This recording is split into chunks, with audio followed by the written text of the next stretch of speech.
We are live from Hack Shack Studios. Hey everyone, welcome. Welcome to my stream. Hold on, my camera is really blown out. So if there's any sign of life, let me know in the chat. It always helps. Hold on. Let me check my camera here. Sorry guys, this is kind of impromptu. I was watching John Malin's stream and I got inspired because he was it was Comicsgate Presents, so he was showing off all the cool Comicsgate stuff. Oh, that looks better. Look at that. I'm warming up. Let me hit the apply. Okay, so look at this. I look like a movie star now. Oh, there's people. I did this right. Yes, yes. So we got I Borrow Ideas. We got Spirits Car. We have Linkovich. That is one hell of a title. You got that right. Yeah, we're getting this house ready for sale, and we've been working our ass off. I had no idea it was this. There was this much labor and stress involved with selling a house. So I've been drinking out of this little cup all day. This little Starbucks cup that my daughter got me. So this is vodka and cranberry. This is straight up cranberry. This is not. There's no sugar in this, so this is very bitter.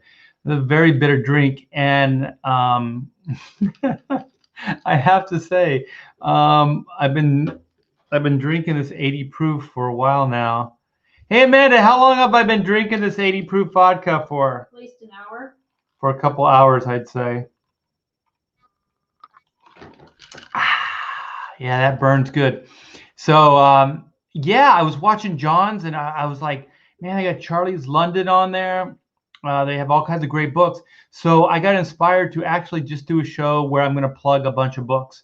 So there's a bunch of great books out right now that Comicsgate is putting out, and I'm going to help out my brethren of creators out there. And this might go really bad because I cannot guarantee my state of mind right now. How would you describe my state of mind right now, Amanda? Very relaxed. More erratic than usual. More erratic than usual. Usual, she says. So, like I said, this burns, man. I think I'm used to mixing these drinks with Ocean Spray Cranberry, which has sugar in it. This is straight up just cranberry juice, which is very bitter. It's like sucking on a lemon, but I don't mind it. Comb your hair. What the hell, dude? This is not take a shot at art week here. This is like I'm trying to entertain you guys. I'm trying to bring something to you. Oh, wait. Hey, Curtis, what's up? Hey, Amanda, Curtis Wyndham's on the in the stream here. Hi, Uncle Curdy. I miss you. Tell Leanne I said hi. It's Uncle Curdy. So my daughter's indulging my drunkenness. What is it? Is the vodka that is 80 proof? So It's the one Leanne bought. Yeah, Leanne bought this, Curtis. So I'm drunk because of your wife. Your wife got me drunk. So I thought this would be fun. You know, come on and just have no inhibitions and see what you guys have to say. And also just kind of put the focus on a lot of great creative people. I love comic books. I love this industry. And there's a lot of great comic books coming out right now through Indiegogo and through Comicsgate. And I wanted to give a little bit of just a continuation of John Malin's show. John is great. He shares his platform with there she is, Charlie's London. Yes, I stalked your stream earlier, so I thought I would give you a shout out as well. I'm going to do this right now. I think I have the tab open. I can't believe how coherent I am right now. Oh wait, Candace B says you're drunk, LOL. Hey Art. Hey Candace. Curtis, hey Amanda, Curtis says he loves you. Love you too. We got to have you guys over because we're going to be moving soon. Rock on, LOL. That's how she rolls. Yeah, that's how she rolls. That's how you roll, Curtis. Uh, Curtis and I did like some early live streams when I first started my YouTube channel, and I forget what we called it. We were talking about our early comic book days, and we had Kurt and I had the superhero club. It was a club. We had a tree house. We had several. We had several hangouts, but the best one was a tree house that we had in Greg's yard.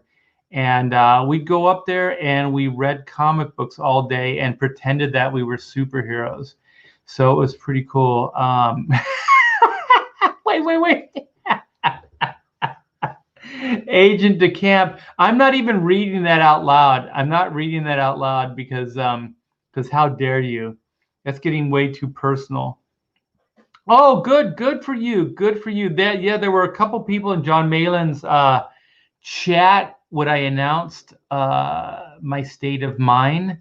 They were like, yeah, I'm with you. I'm with you, my friend. So this is good. This is good. This is the fun part of YouTube because I can come on here and just be stupid. Curtis says, we'll text my wife on some days. Yeah, well, tell Leanne to check this out because this is all her fault. My state of mind. Wait. The Boom or something. Yeah, it was called Booming Out Loud. That's right. Curtis reminded me. We had a show that lasted 2 episodes. It only lasted 2 episodes, and we called it Booming Out Loud. And we talked about old stupid craziness. Oh, Eddie Winkler, thank you so much. $5. Don't get Shane Davis drunk, or you'll put that mask on behind you. Have a good night, Art. I will never, ever put those masks on. I have a Batman cowl from Batman Returns. It's Michael Keaton. And I have the cowl behind me, which is Michelle Pfeiffer's Catwoman from the same movie, Batman Returns. And I would never, ever do that because that would be wrong. And I would probably destroy those things. And I think they're a little bit part of history at this point. I was going to actually, they're kind of in bad shape. Wow, that sounded really drunk. They're kind of in bad shape, but I'm going to armor all the hell out of them, and they are going to make the trek into Texas. So I did mention early on that we're moving from this house to Texas. Wow, my hair is a mess. Look at this. This is crazy. Whoa, look at all the gray hair. Look at that. That is a lot of gray hair. And yeah, we were moving from California to Texas.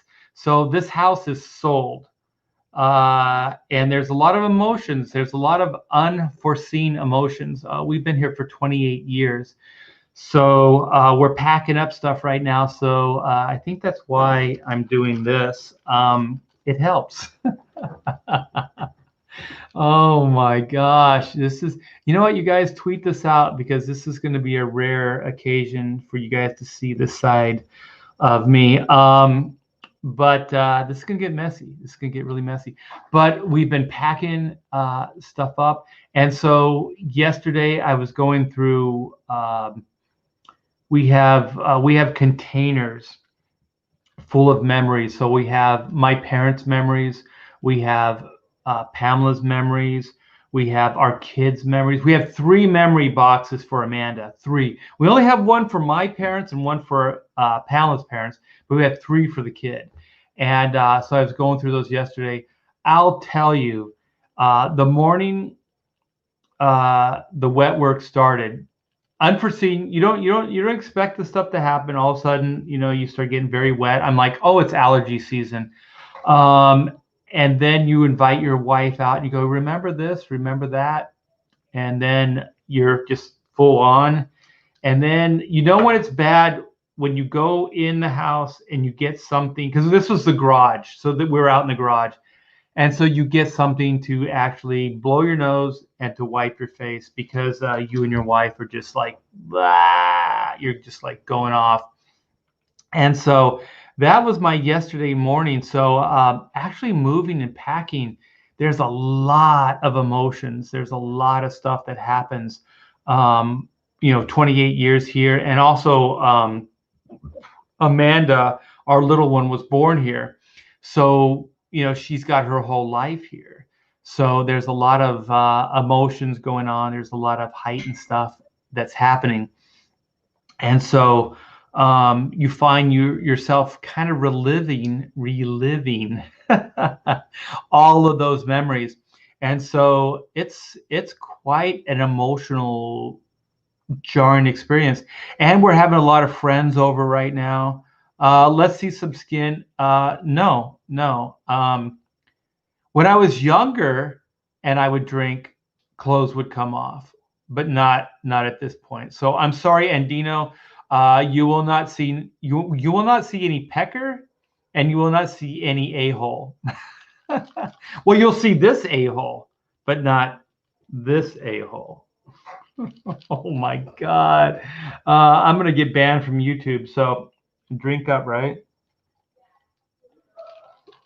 I think my daughter's downstairs narking me out to my wife because she was upstairs. Okay.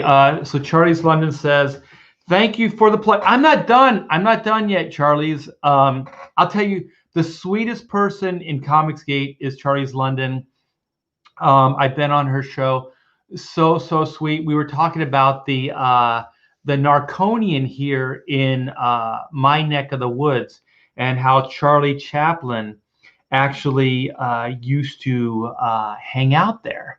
So the Narconian, if you guys don't know, type that in.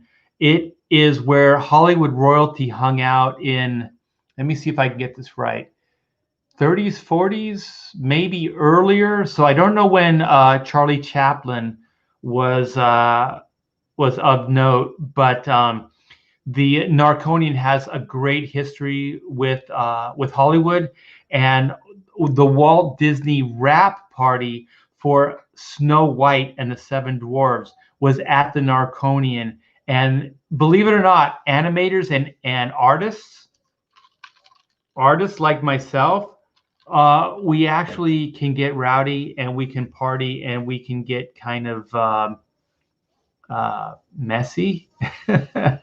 So the Disney animators actually destroyed the Narconian. So I'm gonna tell that story, and then I'm gonna go to Charlie's her new comic book, which is a biopic. It's a biopic comic about Charlie Chaplin. You guys, it's fucking amazing. Oh my gosh, this is horrible. This is gonna get worse, you guys. I don't know how many of these I've had all day, but I'm pretty inebriated.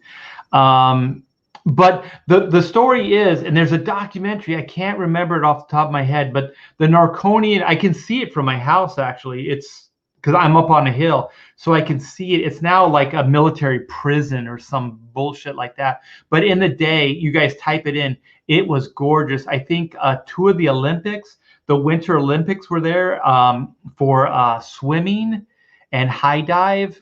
Was there, and so the Walt Disney wrap party for Snow White and the Seven Dwarfs was there, and those animators destroyed, like rock stars. They destroyed the Narconian, and the reason I think they did, and the documentary said why they did, is because they thought they were going to get a bonus, right?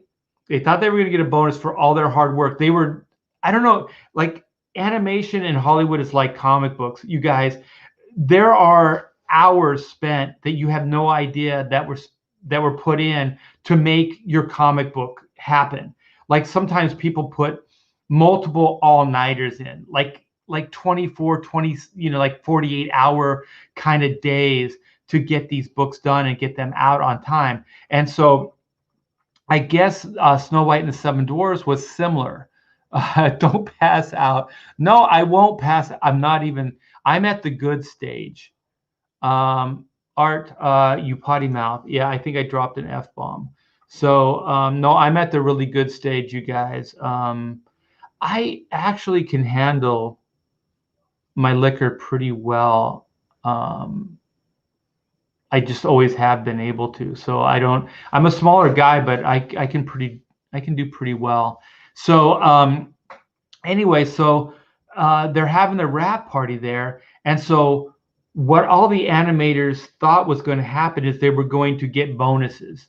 So like at the party, that Walt Disney was going to go up and announce that everybody was going to get a bonus, right? So everybody's excited. This is also all expenses paid. So the Disney company is paying for this hotel. It's an open bar. These guys have been drinking like crazy. And so everybody's having a good time, right? Wait, I got to read Eric Vaughn. What is that? Stoogler? Drunk art plus drunk Cecil is fair condition for the cure. Is Cecil in the chat? Oh my gosh. With all honesty, I think I could, this might be arrogant, but I think I could rival Cecil. In the day, I used to be called a party professional. So I knew how to handle liquor and all kinds of illegal substances. So anyway, so Walt Disney is up. He's drunk out of his mind, right? So he's having a good time too with everybody else. So he goes up on the podium and everybody thinks he's going to announce their bonuses, right? So they're all having a good time. Everything is above board. And so Walt is 3 sheets to the wind. So he forgets to mention the bonuses to everybody, right? These guys are already kind of feeling good. They're kind of riled up. They're thinking like they're going to get this announcement, and it doesn't happen. So from the way the story goes is that shortly after that, Walt just retired. Wait, I got to fix the camera. Hold on. I didn't hit. Hold on. It's bouncing in and out, which probably helps the effect, but hold on. Yeah, there's focus and exposure that you got to click off on this camera. Otherwise, the camera bounces all over. So I tell, you know what? I tell Shane Davis this all the time. I say, click those off on your camera and your camera won't bounce in and out.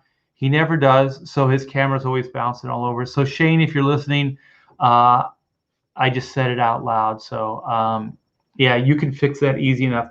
So Walt's up there on the podium. He forgets to say the most important part, which is you're all arts and old pro. You know what the crazy thing is? I kind of am, but I don't know how it happened because I used to be the worst at YouTube, just the absolute worst. I still think I suck, but in a different way. It's not the technical way, because I think this is pretty good. This right here, the reflection of the screen, I got to work on that, because some people, they have the camera over here so they don't have the direct glare. When we move to Texas, I'm going to have this whole layout. I'm going to have multiple cameras and stuff. It's going to be killer, you guys. It's going to be so freaking awesome. So anyway, so there's Walt Disney. He botches his whole speech, right? He doesn't mention the bonus. So all these artists, okay, so Walt is 3 sheets to the wind. He goes off to his room, he crashes, right? So all these animators are like, no, we're going to get our money's worth out of this, Walt. We are going to make you pay one way or another. So what we're going to do is we're going to, that open bar that you have, we're going to take full advantage of it. This is probably the best story I've ever told you guys. This is freaking awesome. This is better than that stupid documentary that I was telling you about. Like, just listen to me. Like, this is better. This is a better retelling of the Walt Disney being drunk. Maybe I should rename this stream. So anyways, if you guys want to send me super chats, maybe I'll do more drunk streams. So anyway, so Walt crashed, right? Him and his wife are just like they're retired, right? So Walt's thinking mission accomplished, right? I did good by my employees, right? I threw them this party. Shit, we went to the one of the killer out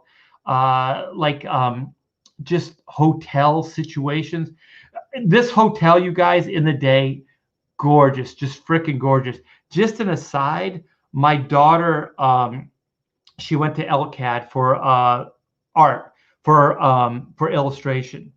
Well, not illustration, fine art, I should classify. So they wanted to go to the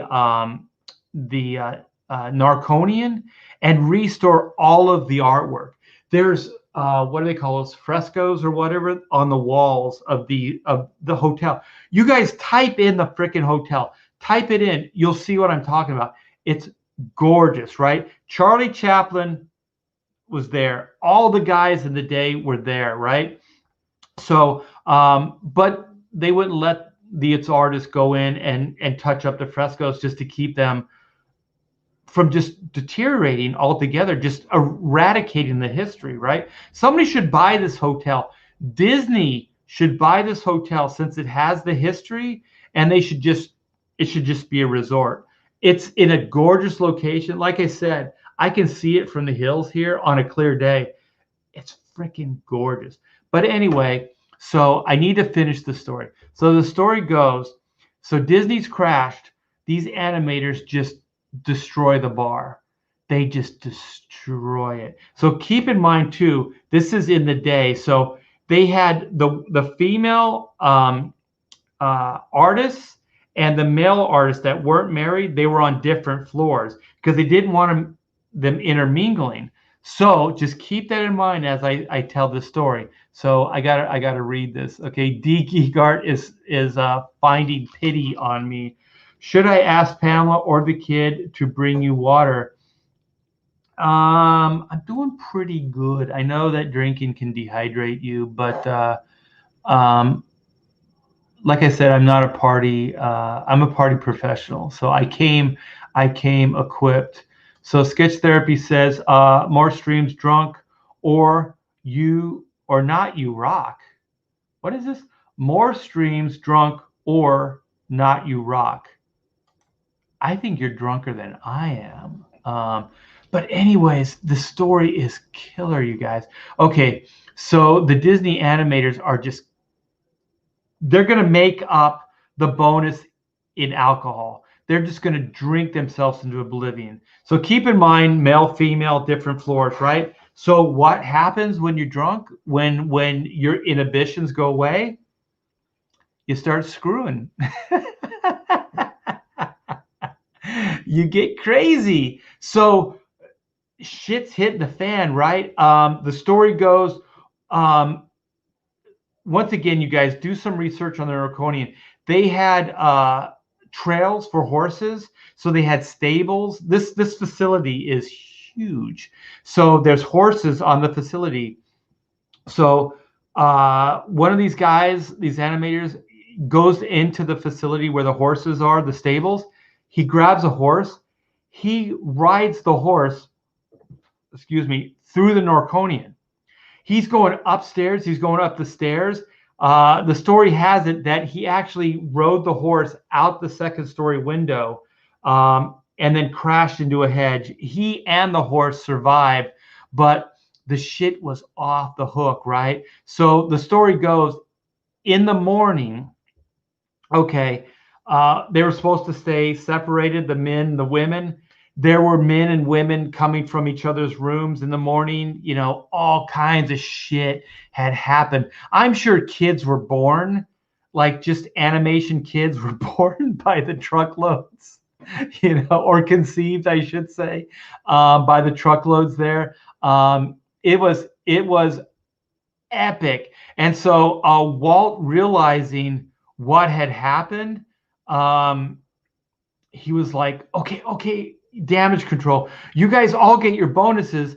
I'm sorry, you guys. I forgot to tell you. I was a little drunk. I was making merry myself, and I forgot to tell you guys. So I'm so sorry, but you all have your bonuses. So these guys got to destroy a hotel, an iconic hotel, in the name of animation. And oh my gosh, this is like a rock star moment for artists like myself, right? This is one of those moments I used to fantasize about because I come from like a world of rock, like that's what I wanted to do before comic books. Like I wanted to be like a rock and roll drummer. That's what I was pursuing.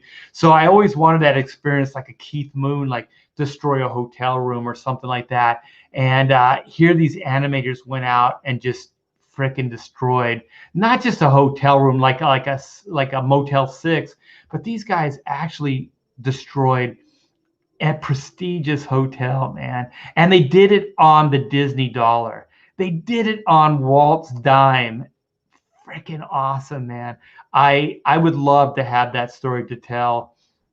I have other stories to tell, but I do not have that story to tell. So Sketch Therapy, thank you so much for the $2. Do make more streams, drunk or not, you rock. Oh, I see. Okay. Thank you so much, man. I do my best. Oh my gosh, Joe Walsh. Art wanted to wreck hotel rooms like Joe Walsh. Yeah, I remember the Keith Moon story where Keith Moon nailed furniture onto the ceiling of the hotel. And I don't know, man. There's part of me that's very everybody says I'm like a nice guy. I guess I can be, but there's a side of me that's very perverse that wants to just do some crazy shit. You know what I mean? Like there's always been that part of me. Animation orgies. I'll tell you one thing. Okay, passion for drawing. Just since the vodka is forcing me to tell the truth. This is my truth serum. I'll tell you, orgies are overrated. I've been in situations that there were orgies. I could not participate, and it actually sickened me. So I think there's the fantasy of an orgy, and then there's the reality of an orgy. And the reality is not that cool.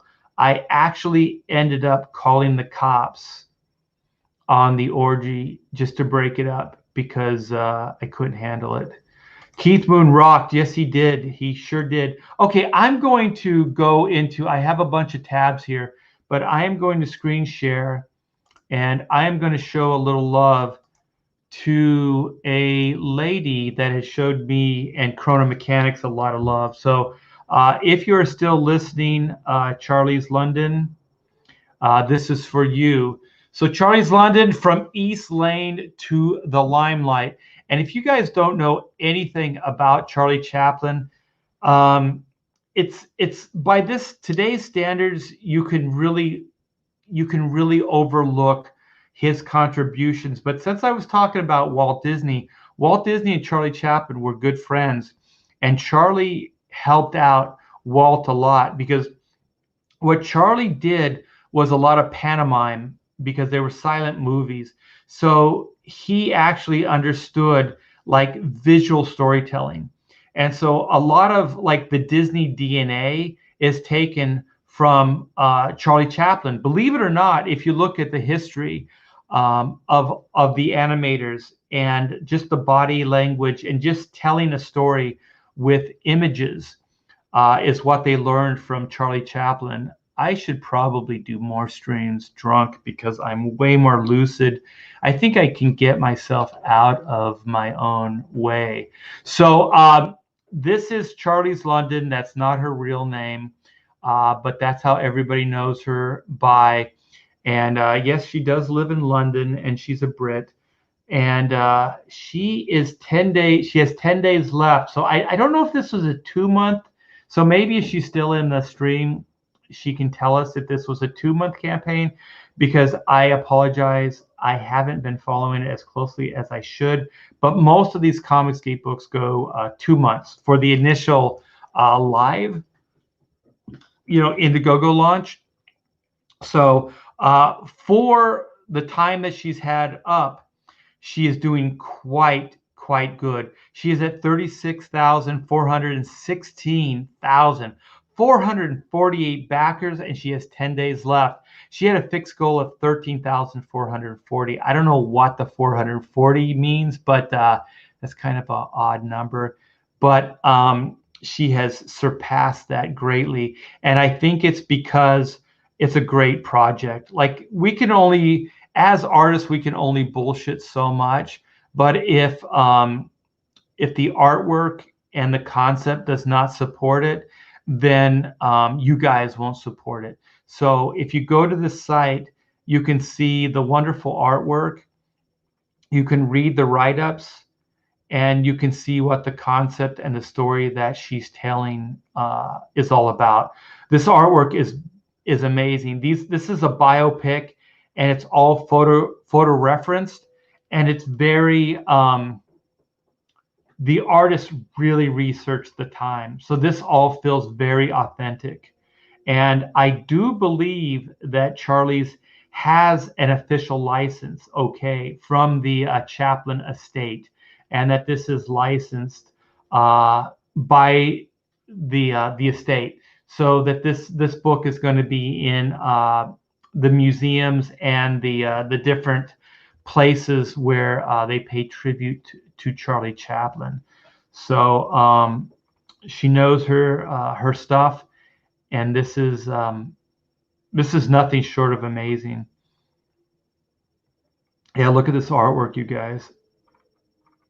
This is fantastic. And these Western Union telegrams, I went to it was a historic film museum event, and I remember there was a section. It was Gone with the Wind, and they showed all the Western Union telegraphs between the producers, the creative people, and all that. And it's absolutely fascinating when you think about the technology of the time, and all the back and forth, like telegraphs and stuff like that were sent to make these films and these different things happen. You talk about moving heaven and earth to get these films made. It was absolutely astounding. And so this is Donald DeLay's cover, and this is quite fantastic. I think there's 3 different variants. So this is Donald's. This is Vinnie Tartamella's cover, and I think this is the main cover. This is fantastic. Vinnie is one of our own comic skaters, and this is fantastic art. I think there's a 3rd piece of artwork for the cover as well. So this is Buster Keaton, who was also pivotal in all that physical humor. Look at this. This is without the gray tones. Look at this. Well, I guess there are some gray tones here. It doesn't look as heavy as the other pages, though. This looks fantastic. Oh, here's the 3 covers. So maybe the black and white one, the 3rd one over, is the main cover. And I'm not sure who did that cover, actually. So maybe it's Carl Steffens. He's from the Merry Boys. And that one's fantastic, with the giant Charlie Chaplin sitting on the rooftop. You guys just check this out. This is fantastic. This is the labor of love. This is a little caricature of Charlie Chaplin and Charlie's. So, oh, here's the cover here. Just great stuff. Great stuff. Just capturing the period. And I think this is a secondary book that she's doing. So anyway, I wish I had the link in the description, which I do not. But if you type in Charlie's London, and you type in Charlie Chaplin, what is it called? Hold on. It's what is the book called? I'm actually blanking. This is horrible. I should know this. It's Charlie's London, From East Lane to the Limelight. So that's the official title of it. Let's see what Charlie says. Is she still in the? I haven't bored you.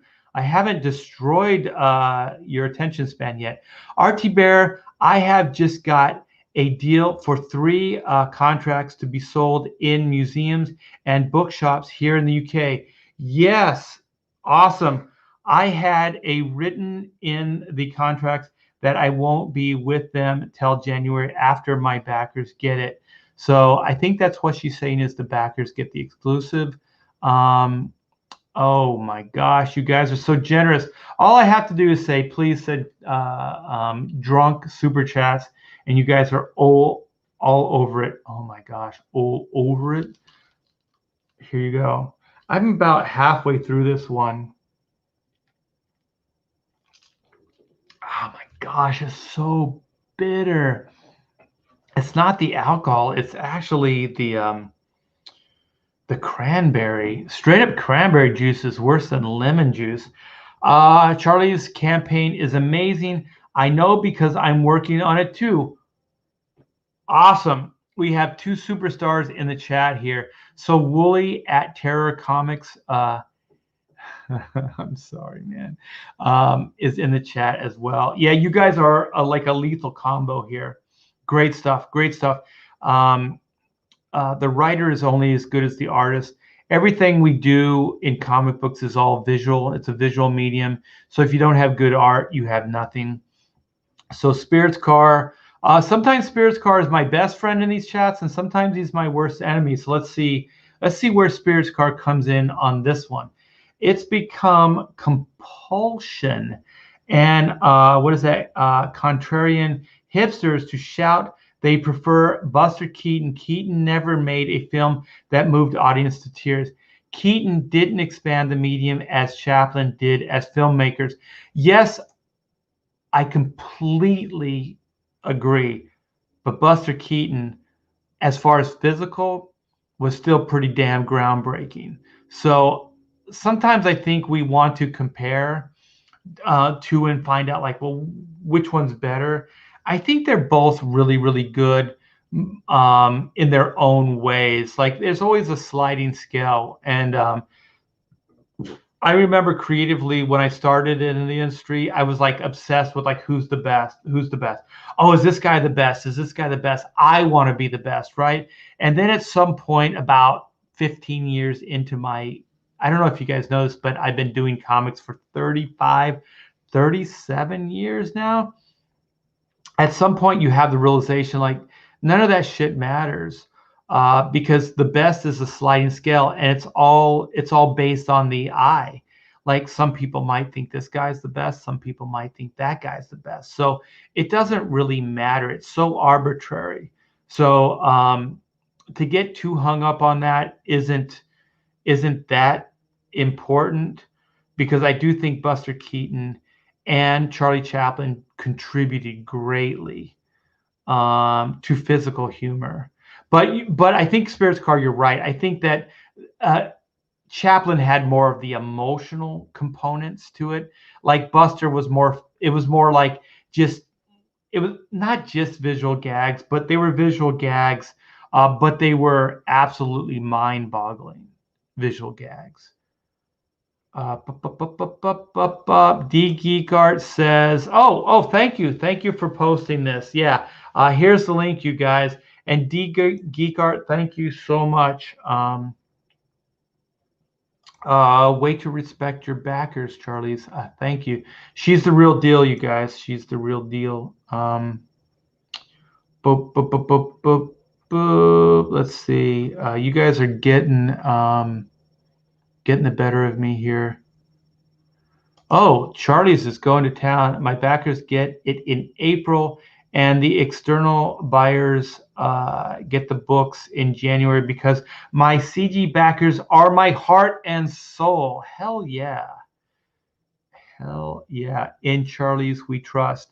Oh, I do have to say, you guys, this book right here, I almost fell over. This book right here, Chrono Mechanics Retrofit. I actually had a moment of quiet time today, and I reread this book. I love this thing. This thing is freaking hilarious. it's I am so happy with this. I reread it, I only found one flaw. And if any of you guys are creative and you can find one flaw in your work, then you're ahead of the game. So Chrono Mechanics Retrofit is still in demand. I think the link is in the description. So go back that book right now. It is fantastic. I'm so damn proud of that book. I think it sets it sets a high bar. It definitely sets a high bar in my career, and I don't think there's a book quite like it in the industry right now. So I think I think everybody should go back that book right now. They should get themselves a copy. And the good thing about backing a copy right now is we can send it out ASAP. The book is printed, and Pamela is on it. The whole campaign has been fulfilled, so all the books are out there. I'm going to be doing these, you guys. Check this out. Let me see if I can find them. Oh, where the hell did I put them? Oh my gosh, they were right here. Oh wait, I found them. I got to move my drink so I don't spill my drink. You guys have been writing me letters. You guys have been sending me. Oh, I shouldn't. This is the golden time card. I shouldn't show the front of it because it has names and stuff.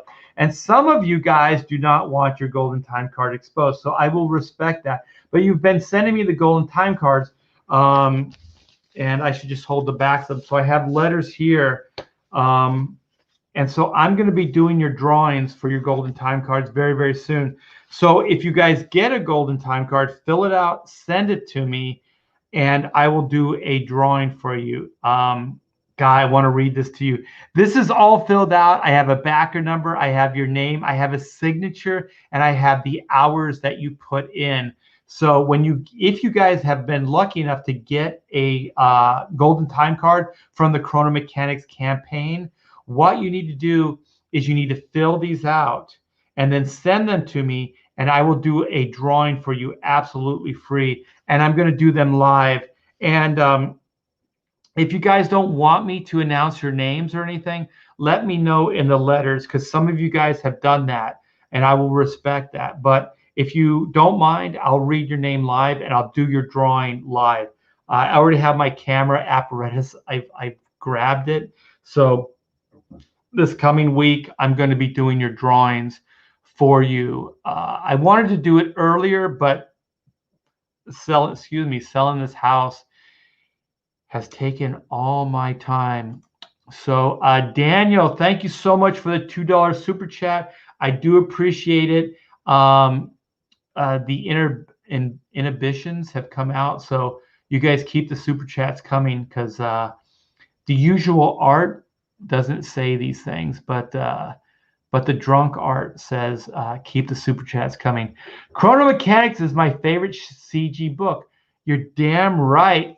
I'm not kidding you guys. No shit. I love this book. I love these four guys. I love Team 9.2 of Sector 7. These guys are awesome. So like I said, we are in demand. The link is in the description. So click on that. And I kind of kid where I say it's the greatest comic book of all time, but I kind of think it is. I kind of think it is. I may be a little biased, just a smidge, but I think it is. So let's see what Charlie says. Since we have the superstar, the Comicsgate superstar still in the chat. Artie Bear, I really get to bed now. Thank you for the love, and please come on my channel soon. Invite me. I'm an old school guy where if you invite me, I'll come on. But my wife's the same way. Like, you have to invite us. There's like an old school. Like, I'm not that pushy.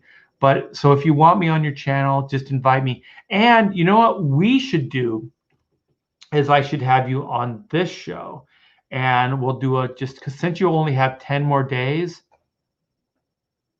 10 more days for your campaign, I should have you on, and we'll hang out because you're just a blast to hang out with. So you get some rest. I know we're on different time zones, so get some rest, Charlize, and thank you for hanging out with me here.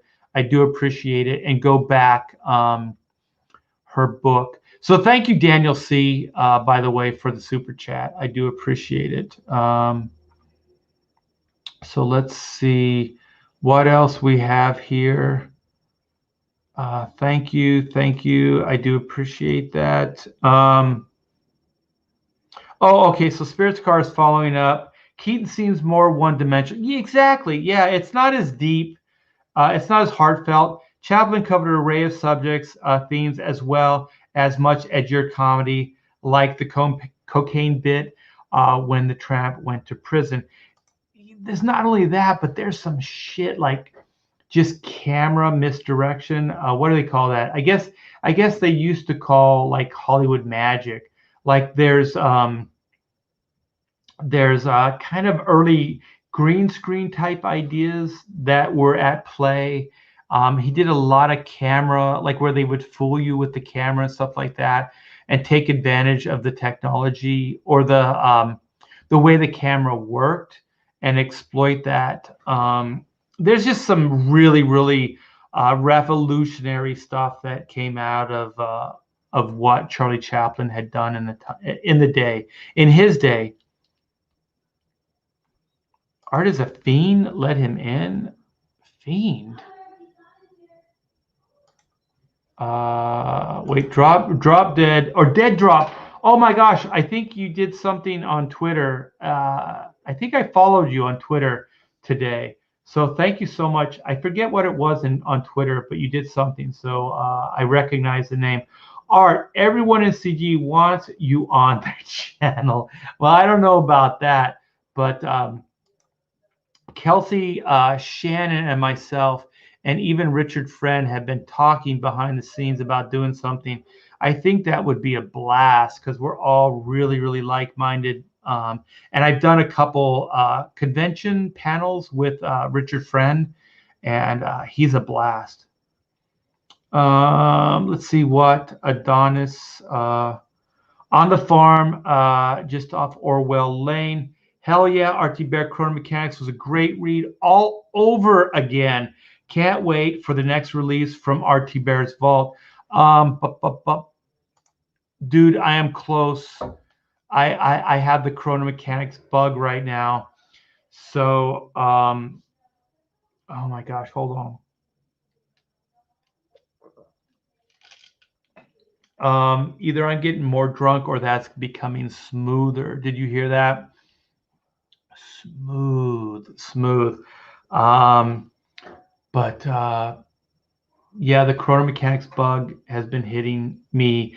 I do have a basic idea for a follow-up. It's not so much a follow-up. What I want to do with Chrono Mechanics is I want to do one and done. So I just want to tell another adventure and have it be 48 or 60 pages and just have it as a one and done. And so let me see here. I have you guys. I have 20 pages. The camera's not picking it up. I have 20 pages of detailed layouts of black and white. These things are freaking phenomenal. The detail on these pages, just my layouts. It's so funny because sometimes you have a written idea, right? You put it down on the paper and you just go, fine, it is what it is. But then you sit down and draw it and you realize how fleshed out it was in your head because it comes very easily to you visually. So this is the first 20 pages, you guys, of Black and White Volume 2. The camera's not really picking it up. And also, by the way, I don't really want to show you too much. But this thing is coming along great. I have the cover done. I have a variant cover done. I don't want to announce who it is yet. So Black and White Volume 2 is coming along it's coming along amazingly. I know I told you guys that I really wanted to do it by the end of the year, like late fall, early winter. But with selling this house, you guys, I had no idea selling a house and buying a house in another state was this much work. It really is it's like a full-time job. So we are really, really close. We sold this house in California, and we're closing on a house in Texas. At this point, we just got the inspections, and we're kind of negotiating some of the fixes. There's problems with some, like the roof and a couple other things. So we're kind of negotiating uh, that right now. But what we're looking at is probably like the 20th, between the 20th and 25th of December, we'll be in Texas. So that's what we're looking at. Gaming or what? Always trademark, not trademark. Holy shit, you guys! You're going to see the complete just demise of a human being on this stream. Hold on. Oh my god, that burns. So thank you so much, Gaming or What. Like I said, always trademark. He does not say anything, so I do appreciate the super chats, you guys. You guys are awesome. Also, we have a Zaid brother in the house, so we have another Comicsgate superstar. So thanks for hanging out with me, my friend. We got to do a stream again soon because you and your brother Brandon are a lot of freaking fun to hang out with. And you are the new generation. Have another drink, you freaking lush. Okay.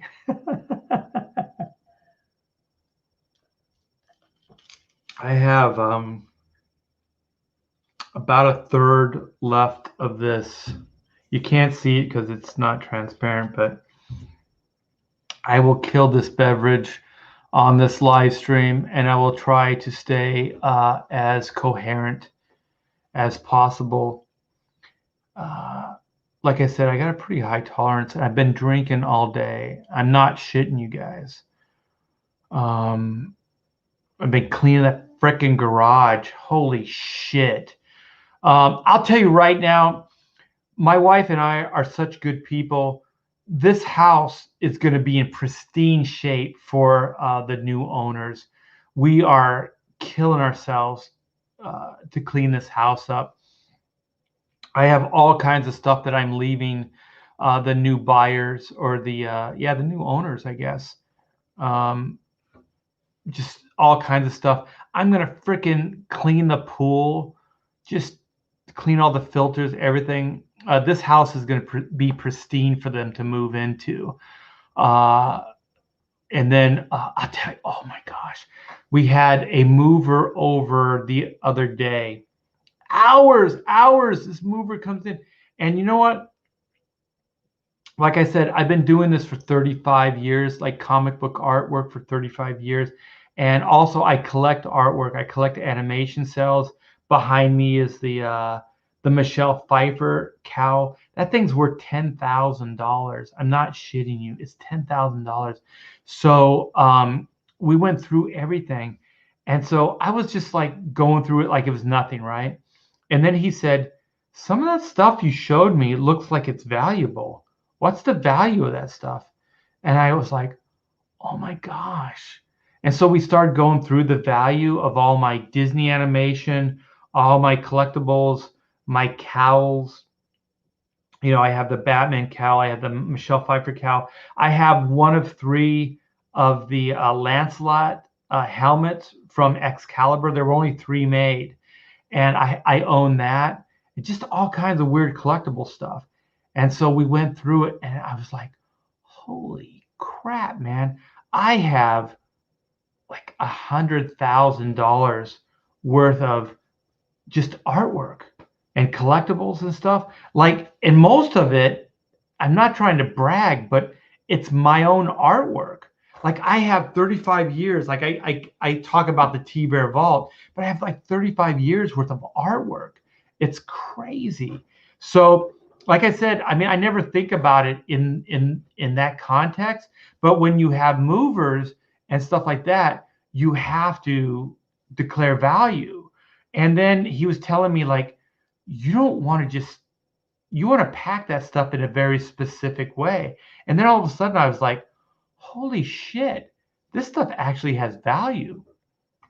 So I was really it's weird because you just live with it and you don't think it doesn't mean anything to you after a while. You know, you just kind of like, oh, it's here, it's up on the wall, it's just decorative. It's not that big a deal. Dude, dudes, I have I have 10 pencil drawings plus finished animation cells with backgrounds from Akira, the animated phenomenon that it was. If you guys weren't around in the day when that was theatrically released here in the States, it was mind blowing. I have 10 animation cells from that in sequence. I look back and I think, how the fuck did I even have access to this? It's Canada, and it's the scene where he's bringing the bike and it's sliding across. It's iconic. He's sliding it across the screen, and all the debris and stuff is flying past him. And like I said, I have all the pencil drawings. I have the main ink and color cells, and I have the backgrounds, all the rocks and stuff flying past him. I have all 10 of those animation cells. Each one of those, the backgrounds, the midground stuff with the debris. I have the foreground character with the bike. I have all those animation cells, and I was like, "Holy shit!" Like you just think back, like, how did I even obtain those? Like this is cinematic history. I'm sorry, you guys. Like I said, I'm freaking saying shit in ways that I shouldn't, but I was like, "Holy shit, man!" Like you think and you just go, how do you own this? I have those. And what I did, okay, you guys, this is crazy. And I look back and I think like maybe I shouldn't have done this, but what I did is I have two close friends, maybe had, okay. I had Mark Pasilla, who did a lot of Marvel comics in the day. He did the Alpha Flight coming out issue with what was it, Scott Lobdell at Marvel, and so he did a lot of stuff at Image Comics. He did Dooms 4 at Extreme. Just a brilliant artist and really close friend. And then Dan Panosian. So Mark Pasilla, Dan Panosian, I gave an animation cell to those guys. And it was just kind of like one of those weird friendship things that you do. It's like, this will keep us together. You know, I'll give you an animation cell and then it'll keep us friends. We'll be bond forever, right? And I don't know if you guys have been keeping up on my life, but Dan Panosian kind of threw me under the bus. And I don't know if he still has that animation cell, but I gave him one and I gave Mark Pasilla one. And so Mark still has it, and I'm still real close with Mark, but I don't know really where my friendship is with Dan. He threw me under the bus in a Fabian Nicieza tweet, and Tess Fowler accused me of laughing at the announcement of her having cancer. And it couldn't have been further from the truth. I did not laugh at cancer, and I would never have done that. Upcoming artwork sale, I don't think I'd ever sell that stuff. I want art as a drunk teacher. I'll tell you right now, I've been running Hack Shack Studios for 30 years. I am an excellent drunk teacher.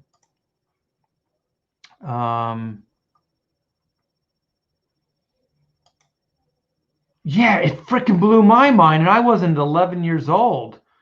Yeah, the thing is crazy. Checking out your chat here. And I apologize, you guys. I'm kind of a little bit maybe not as entertaining as I should be. Blue Samurai, you are becoming a major friend of this channel. Or if you, I think it's your daughter, doesn't want those cells, what would it take to get in your will? I don't know, man. Like I said, no shit. I look at those things and I'm like, how do I own them? Like, it's not just a cell from the like the movie, but it's like a key scene. Also, you guys, I own a baby Herman cell from Who Framed Roger Rabbit, and it's the one where he has the stogie and he's in the crib and he's like, "Go get me some racing forms, toots." When he says that, I have one of those cells from that sequence. It's crazy. I don't know what those things are worth. Let's see what Dan Panosian can go to the hot place if he's anti-CG. I think he's anti-CG. I don't quite understand it. We are just human beings, and I think a lot of people in Comicsgate are coming here as a refuge from mainstream comics.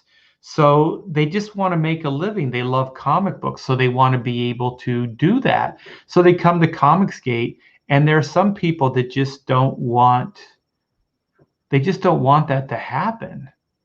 I'm not sure what Dan's motivation is, but I will say it did hurt because I always thought of him as a friend. Art, you are a good friend and shouldn't dwell on those who wouldn't see that. Yeah, but it doesn't help. I think time is the great healer. Tess Fowler probably lied about having cancer to garner sympathy.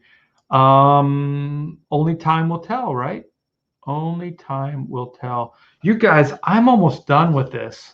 I don't know if I should hold out and end the stream with my last sip or what.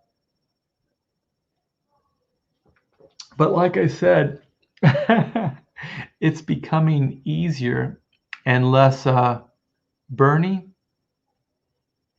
Also, you guys, I had great Thai food. A friend brought Thai food by for lunch. Oh my gosh, it was so great. Talking about Bernie and the throat. When you get to the point of retiring, open the RT Bear Museum. I may. What I'm gonna do, I think, once I get to Texas, I'm gonna completely open the T Bear vault and show you guys, because I have Xeroxes. I just packed these up the other days, you guys. Like, I'm going through everything. I have Federal Express boxes, 11 by 17 boxes, full of Xerox copies of like Jim Lee pencils, Mike Mignola pencils, just all kinds of stuff. So I'm going to show you guys all of that because I want to look through it too, because I remember what I have, but I don't fully remember the detail of it. So I think it'll be fun just reliving all that stuff, going through years of artwork.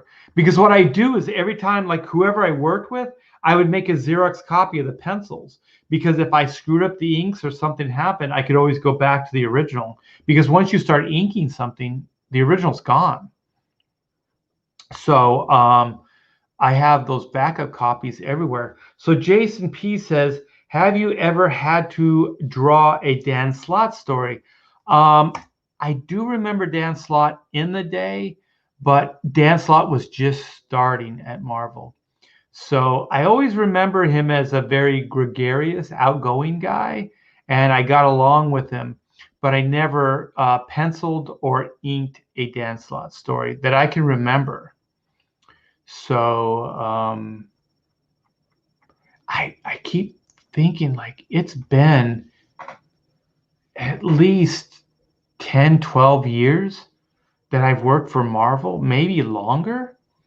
So I haven't been at Marvel in a long time. So, oh, refill.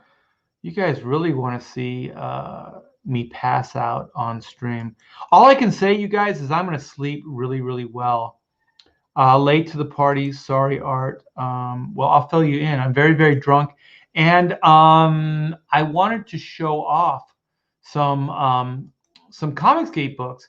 So let's get back to that. And I'm going to show you a little stream. This guy is really under the gun. He's having a really hard time with his campaign. It's not doing very well. It's very, very slow.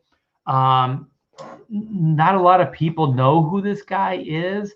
So I thought maybe I'd shine a spotlight on Rainbow the Brute. So this is, I don't know if you guys know this guy. His name's Ethan Van Sciver.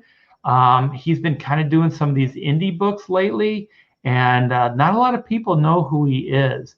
So I thought I would shed a little bit of light on Rainbow the Brute, a fairy tale satire for real men. So that's his catchphrase. So this guy's a brilliant artist, storyteller, and like I said, not a lot of people know who he is. He's new to this crowdfunding idea, so he's only at 62,000 dollars, which is just, for this guy, it's nothing. And he's at 1,900 backers, and he's got 24 days left. So the time is running out for this guy. It's really, really running out. So he's in a place of desperation, and he really, really needs some attention. So you guys go back this book. It's pretty amazing. And like I said, this pathetic loser really needs our help. He really, really does, because this campaign is struggling. It's really, really struggling. But look at the artwork, man. It's amazing. If you didn't know better, you'd think this guy was a mainstream like DC artist or Marvel artist. But no, this guy's just like, he's an indie guy. He's an indie guy, And this character only has 3 fingers. He's got he's got 3 fingers and a thumb. So that's a creative decision. So yeah, Ethan Van Sciver, like I said, not a lot of people know who he is, but I think after this campaign, people are gonna know who he is. And hopefully, with people like myself shining a light on Rainbow the Brute, we could turn this campaign into a success. Because like I said, right now it's really struggling. So there's a guy named Cecil. I think he's writing this stuff with Ethan. And there's a guy named Kyle Ritter who's doing the coloring. So like I said, I mean, this stuff almost looks like it could be mainstream. Look at this artwork. It looks like it could be like this guy should be drawing like Green Lantern. Like Ethan should be drawing something mainstream for DC, like Green Lantern or something, or maybe like an X-Men book for Marvel, because I think it's that good. So you guys should really take a chance on this guy. This is Kyle Ritter's artwork right here. So not many people know who Kyle is, but Kyle has done a lot of artwork, like color work for my books. So he's worked with R.T. Bear quite a bit on black and white. So this is his artwork here. Quite good, quite good. So yeah, you guys. Like I said, with the Charlie's London, I don't have this in the description, so maybe somebody in the chat can post a link because this guy needs some attention. I mean, this is too good not to get attention. Look at this artwork. You know, like I said, this campaign is struggling. Ethan Van Sciver, just pretty much an unknown in the comics industry. He's coming out of nowhere, and he's got this great campaign called Rainbow the Brute. And like I said, I mean, I think Marvel and DC should give this guy a call because I think the Green Lantern book could greatly be improved by this guy. So yeah, Rainbow the Brute, a fairy tale satire for real men. And so come check it out and see what it's all about. It looks pretty interesting. I think Ethan has a future in crowdfunding. Like I said, man, he just came out of nowhere. Like I didn't see this shit coming. Like it seems like he's a guy that's been in the industry for a long time. Like he just has that kind of sense. But I never heard of him. I never heard of the guy. Like, where did this shit come from? You know? He's got a pretty successful YouTube channel, but like I don't know where he came from. It just seemed like he came out of nowhere, and has this book called Rainbow the Brute, which is like I said, it's pretty impressive for a guy that I've never heard of before. So let's see what Spirits Car says. Promote the little guy art, not the big fat guy who's already made $1 million. Wait, are you saying that Ethan Van Sciver has made $1 million in crowdfunding? Pusha. Never happened. That is a lie, Spirits Car. You are freaking lying. You know what I'm going to do, you guys? I'm going to kill this right now. It's 9:14 California time. So here goes.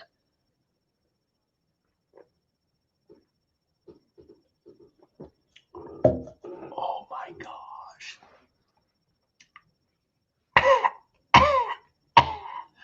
I think it's like 10% cranberry and 90% oh God, I don't even remember what I'm drinking. What am I drinking? I'm drinking oh my gosh, I'm drinking vodka. It's 80 proof. Like I'm drinking 80 proof vodka. I've been drinking all day.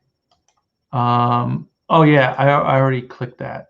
So Spirits Car, like I don't know what you're talking about. So let's see what Wilson has to say.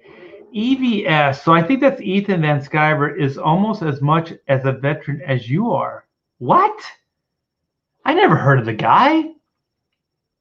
This is bullshit. This is bullshit. Complete fabrication. First solo work was Cyberfrog. Cyberfrog? What the hell is Cyberfrog? For Image Comics when they formed. I don't think Ethan had any books other than this this new Rainbow the Brute.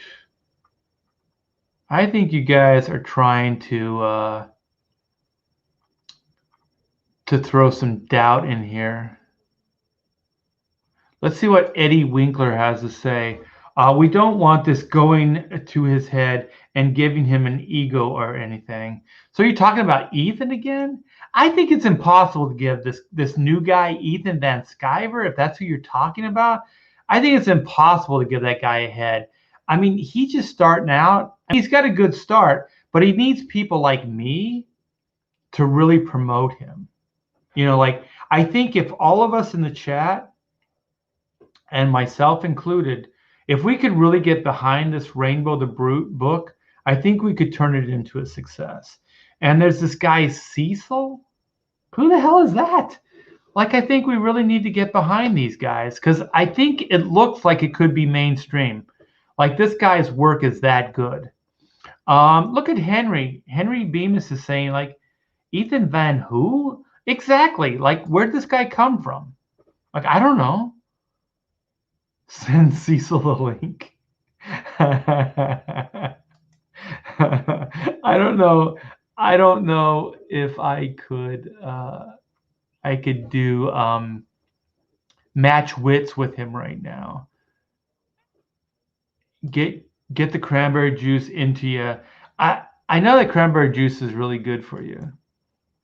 So I'm not sure what the vodka does, but the cranberry juice is good. And this is straight cranberry juice, you guys. This isn't that frickin' ocean spray crap. This is the unsugared, the uncorn syruped shit. This is straight up, man.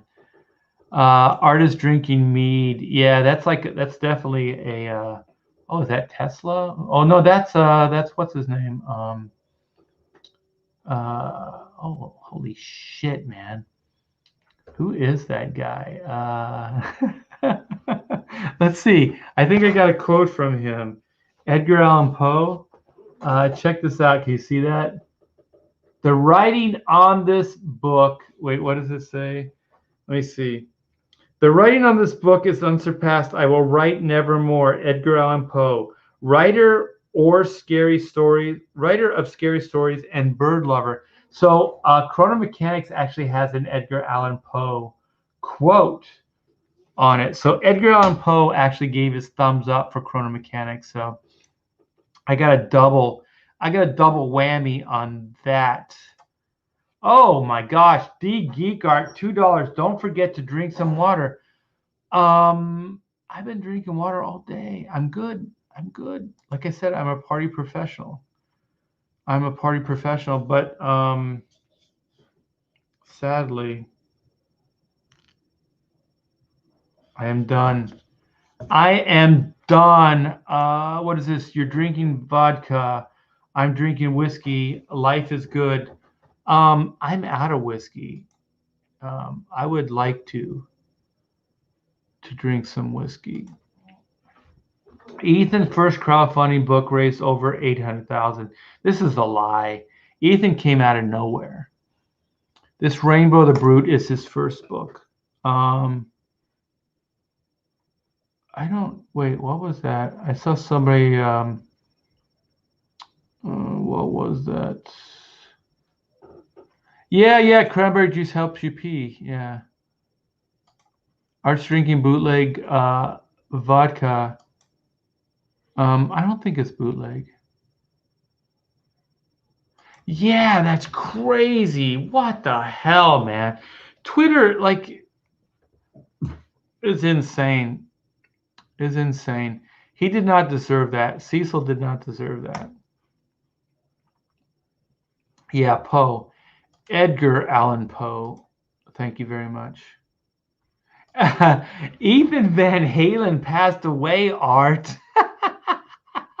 He was an amazing guitarist. I had no idea was drawing as well. Oh my gosh. That, it might be my frame of mind, or it might be that's absolute genius. I don't know. But it was funny as all hell. Like out of a toilet. No. I wish I had some whiskey right now, because I'm kind of bored with this vodka. Yeah, Poe. I got it.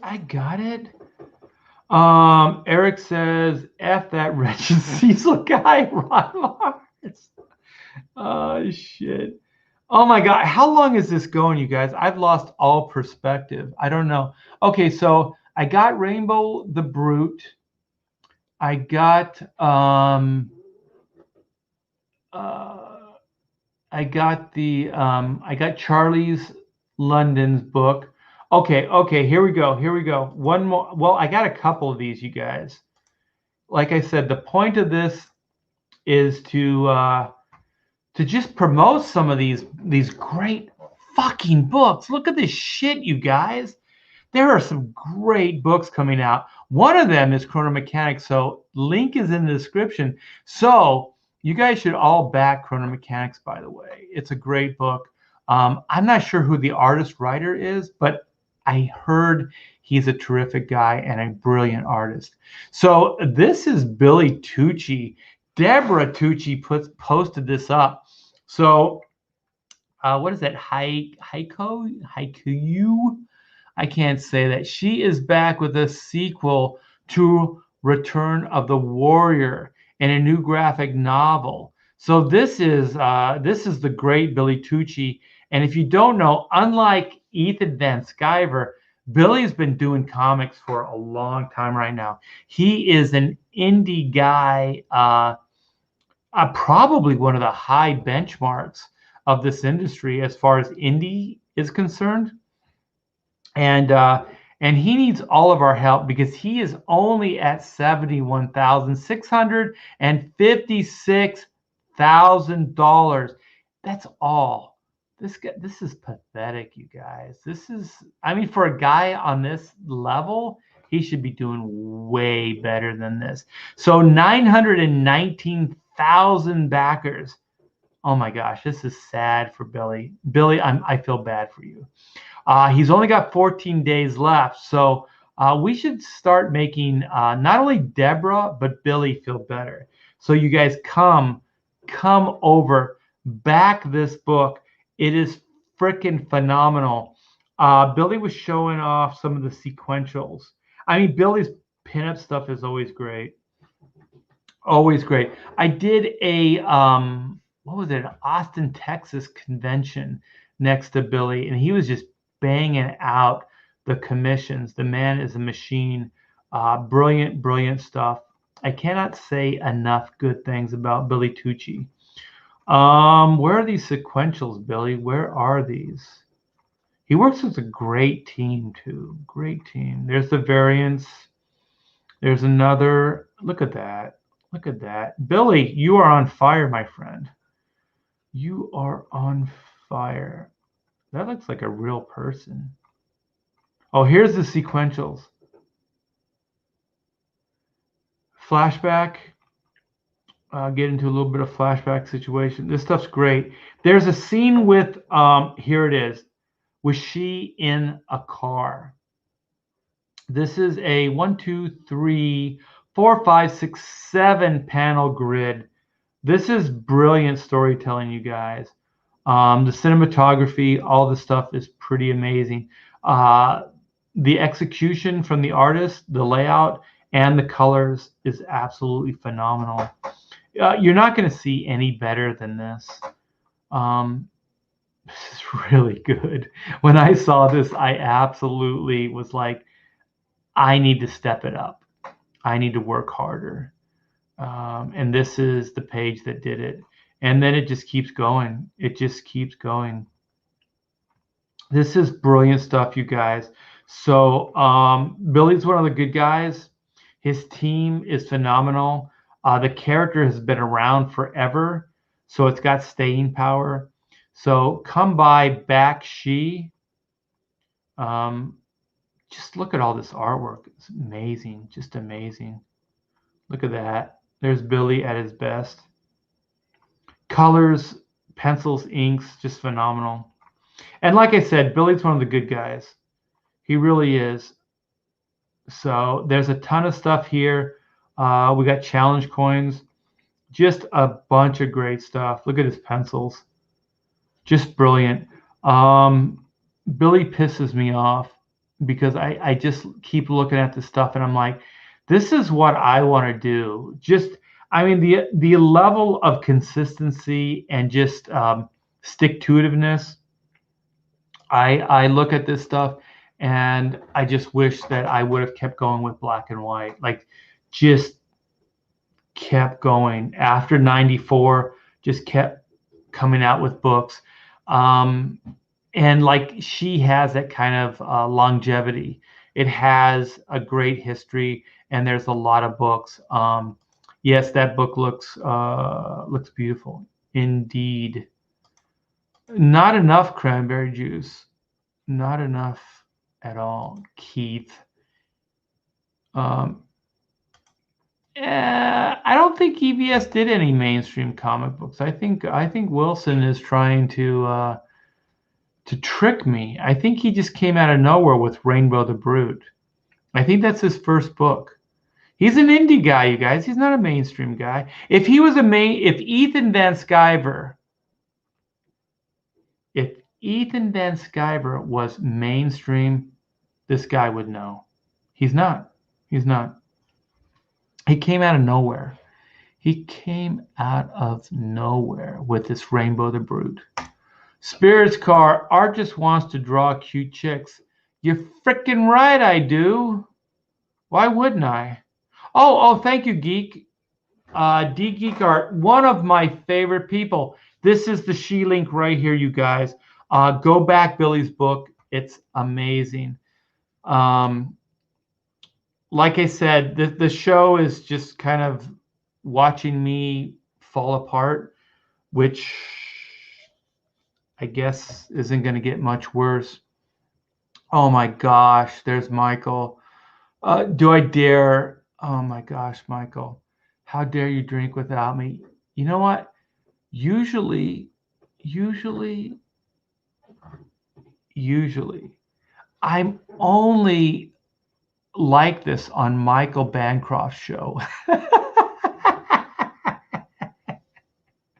Oh my gosh, my back itches. Back crazy itch.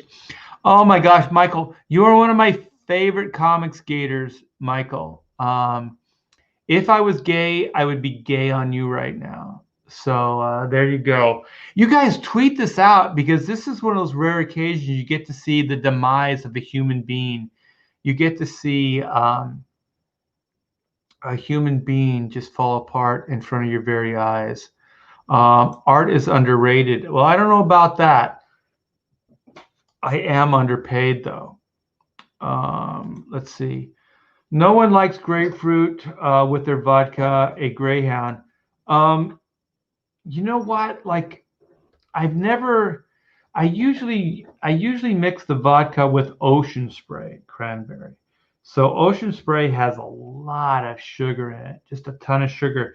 So it kind of fools you. It's almost like, if there's any women out there, I don't mean this in a bad way, but it's like a chick drink, right? Because it's got a ton of sugar in it. So it fools you. So when I drink Ocean Spray with a vodka, it's still probably 90% vodka, but the Ocean Spray makes it smooth, right? But my daughter, Amanda, I love her. She's got some health issues. So we have a lot of just straight up cranberry juice, just straight up. So I was like, I want a vodka and cranberry. I just want that. So at dinner time, at dinner, we had Thai food. And like I said, I've been drinking this all day, but I started really drinking heavy at dinner time. So I was like, vodka and straight up cranberry. I've never had straight up cranberry in my vodka before. It's like just sucking on a lime. It is so freaking bitter. It's crazy. But the more you drink, the better it tastes. So, oh my gosh, I can't even read these. Wait, hold on. Warlock says, I collected black and white back then and would have kept buying it. I'll tell you right now, Warlock, the plan for Pamela and I was to keep it going. We have 3 issues. I kid you not. We have 3 issues inventoried. One of those came out of the ongoing. It was probably 95, but the market crashed. The comic book market crashed in 95. So I could no longer pay for black and white. It just wasn't cost effective. So I went back, I put my tail between my legs and went back to Marvel Comics. I made a shit ton of money at Marvel Comics. So I did that. Well, I did that for a long time. But the first 5 years, the numbers were still pretty good at Marvel. So the royalties were good. I eventually got back on X Books. I was inking Adam Kubert. I was inking Carlos Pacheco. So those were some good years. But, you know, as it progressed, it started getting worse. And then Marvel with the Ultimates, they eventually they basically crucified me and got rid of me. And so then I went to DC Comics. But the plan with Black and White was always to keep it going as an ongoing.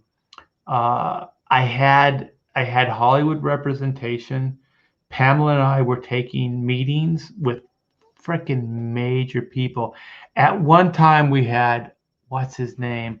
It's the 2.5 Men guy.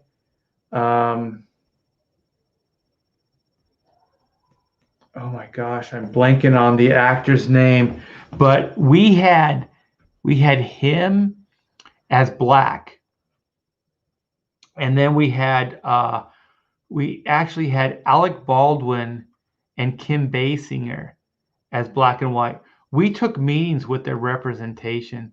It was Charlie Sheen. Yes, Charlie Sheen. He just did that movie. Oh, what the hell was that movie? Because I think it was what was the production company? The production company was it Live Entertainment? It was Calico, which was a Jim Cameron's company, and he and his wife were getting divorced. So there were two companies that came, not John Cryer. No, no, it was not John Cryer. It was Charlie Sheen. And so Charlie Sheen was interested in it. His representation was interested in it. We took a whole meeting, you guys. This was freaking crazy. This was like crazy executive meetings. If you could imagine this guy and my wife at big boardroom table meetings with Hollywood execs, and it was all Charlie Sheen's people, and we were pitching it, and they were completely on board, and oh my gosh, I have come so close to crazy success you guys wouldn't believe. So Charlie Sheen's company, that live entertainment and Charlie Sheen's representation, came back with a $20 million deal. They told me, Pamela, and my representation, they said $20 million, we'll do a Black and White movie. I'm not shitting you guys. This was on the table. Men at Work. Yeah. It was around that time. It was definitely around that time. It was a movie. Do you remember where it was Charlie Sheen and there was a car dropped from the plane? It was a great visual. It was a great idea. There was a car dropped from a plane and then Charlie Sheen jumped out. It was not Major League. I can't remember the name of the movie. But anyways, they were talking 20 million, and I remember 20 million seemed like the magic number because I think The Crow had come out earlier, and it was a $20 million movie. And so to me and Pamela, we were like, we could do a Black and White movie for 20 million. We could do that. Charlie Sheen as Black, this is killer. And then my idea was to get an unknown, just karate extraordinaire, like just a woman that could kick ass. That was the real deal. Kind of like the Bruce Lee equivalents, but female to play White, playing opposite of Charlie Sheen. And so, was it Hot Shots? No. Oh, that's it. It was. Thank you, Sheldon Martin. It was Terminal Velocity. Thank you so much. Yeah, it was around that time. And so Charlie Sheen was already kind of proving himself. He didn't follow it up, but he was a promising action adventure guy. So I was thinking it wasn't my ideal of Black, Reed Blackett, but it's big star power. He's got a family legacy of like star power, with Emilio and what is the other one? His dad. I can't remember his name right now, but it's good. Let's do it. So I was all about it, and Pamela was signing off like $20 million. We could do this. We could make this happen. And so our agent, Stan Blum, oh my gosh, he's probably RIP right now. He was kind of a good guy, but he was like old school Hollywood, which was kind of like hold out for more, always hold out for more. And so he was kind of like, no, we can't do it for less than $20 million. And Pamela and I were like, what the F are you talking about? Let's just move this thing forward, see where it goes. $20 million is a good start. And it was live entertainment. So this was, I don't know what side of it was, if it was Jim Cameron's side or his wife's side, because live entertainment actually, Martin Sheen, thank you, Simon.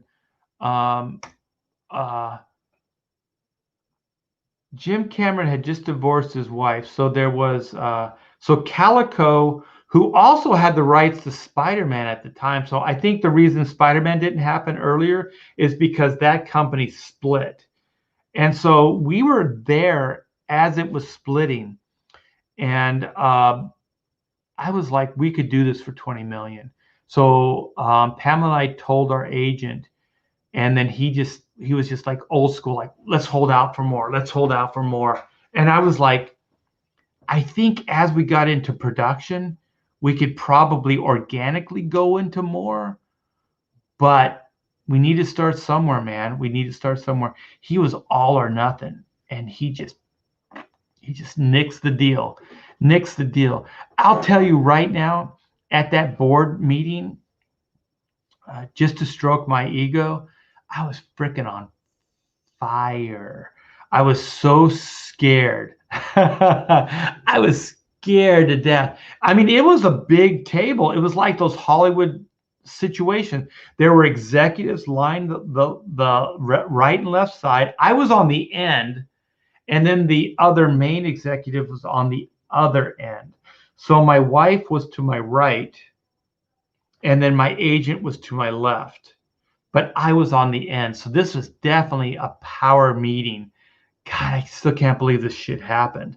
And we had Charlie Sheen and his representation on the Charlie Sheen wasn't there for the meeting, but his representation was there. And I remember in the hallway, my agent just going, we're not going to take the deal. And I was like, why the hell wouldn't we take the deal?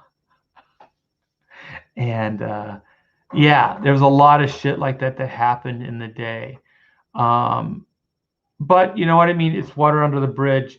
But Black and White has come really, really close to making like a big breakthrough. And so is Chrono Mechanics. Like I said, at Kids WB, we had a development deal with Chrono Mechanics. So we've come really, really close to like big mainstream breakthrough with some of these Hack Shack IPs. So Catherine Bigelow, yeah, it wasn't Catherine. I don't remember who was in charge at the time. Let's see what Spirit's card. He always has good insight. 20 million was small fries then. The Crow was a sleeper hit, a cult classic. It was not a big movie. Yeah, I know, but they still made the movie. They still made the movie for $20 million. And I remember, oh my gosh, who was the... Oh, I have a horrible memory, you guys. It's not just because I'm ancient, but I've always been like this. Who was the producer of The Crow? He actually, I remember we did take a meeting with that guy, and he had just optioned The Pit. Believe it or not, he had optioned The Pit, and he produced The Crow. I think he produced Judge Dredd. He was like Ed Pressman. Was that the guy's name? Edward Pressman, I think was his name. And so he was really like, he was in tune with comic books. And so we took a meeting with his production company. He wasn't there, but we took a meeting with Ed Pressman's company. And I think Ed Pressman's representation told us that they had optioned The Pit at the time. And Alex Proyas, yes. Oh my gosh, that would be so awesome. But yeah, we took the meeting with Ed Pressman's people, and he was like, they were like $20 million. We could do it for $20 million. And to me, I thought it was a good starting point. And the new black and white would be more expensive, but I think the original 94 black and white could have been done for $20 million. I still stand by that. And yeah, the first Crow was fantastic, and that was because of what was his name? Shelley. What was the writer's name? He has a woman's name actually, and I have a friend, like a mutual friend, and I think it's because of that guy. That guy knew how to take the comic book and adapt it to screen, and that first Crow was freaking phenomenal as a screenplay. I read the screenplay. It's really good. That guy, what the hell was his name now? Shelley? What the heck was his name? But he writes novels and stuff like that.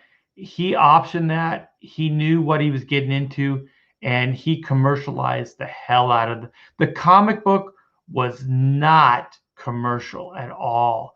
But that guy was able to take the comic book and to able to make it into a screenplay and speak the cinematic language and turn that Crow into the first movie into a phenomenon.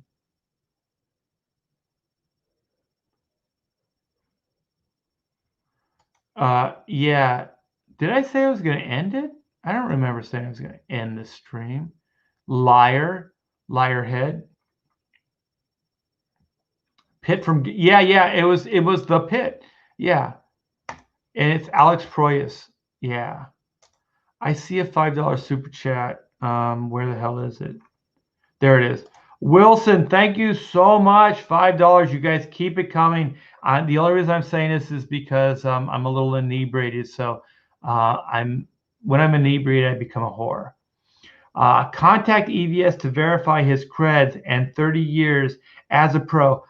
There's no way. I would have known if EVS was a 30-year pro. There's no way he is. He just came out of nowhere. I think you will like him. I know I'm going to like him because I like his indie spirit, but there's no way that guy's mainstream. I think he has a career in mainstream comic books, but I don't think he's mainstream. Alex Proyas is a freaking god in my eyes. That guy has taken some great IPs and have made absolute genius with like next to nothing as far as budget. The guy he's one of my favorites, and mostly because he's just been able to do things like even iRobot was on a crazy budget. Like that guy didn't have much money. I would love to get him involved with Chrono or Black and White. Artie Bear, who would you cast as White for a black and white movie then and now? I was looking at martial artists in the 90s, and possibly Sophia Crawford would make a good White. I'll have to look that up later.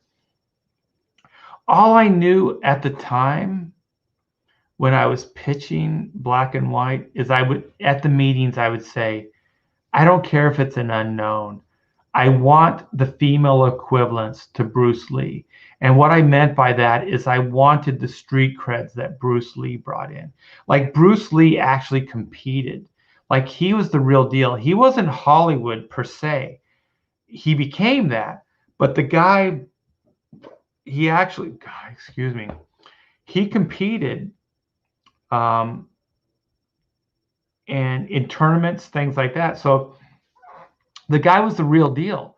And so I wanted the female equivalent of that because my idea for selling the white character was that she was an actress that could play the part, but could also do all the physical stuff. And I didn't want a stunt person doing it. I wanted the actress to do it.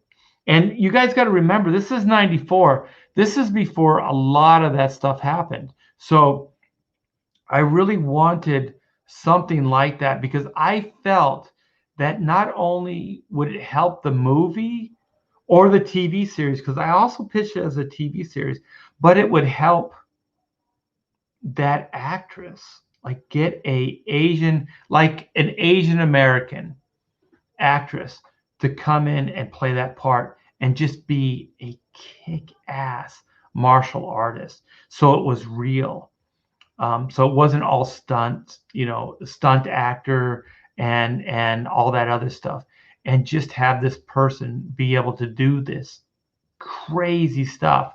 I felt like it would have inspired people, like it did when I was young enough to remember when Bruce Lee came on the scene, and I was like, holy shit, man, this guy defies human logic. You know what I mean? Like, this guy's doing physical stuff that I'd never seen before. He had a guest appearance on some TV show where he kicks up and he kicks the light out of the ceiling. I'd never seen anything like that. When he came in as Kato in the Green Hornet TV series in 65, 66, maybe it was 67, I was like, I'd never seen anything like this.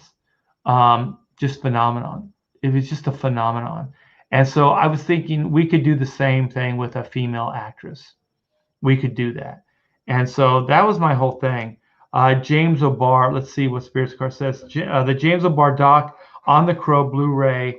James O'Barr also credits Proyas for the film being as close to the comic. Dude, there are scenes right from the comics, but it's that Shelley guy. No, what the hell is his name? You know what? I'm going to type it in. I'm going to find this out for you. Screenplay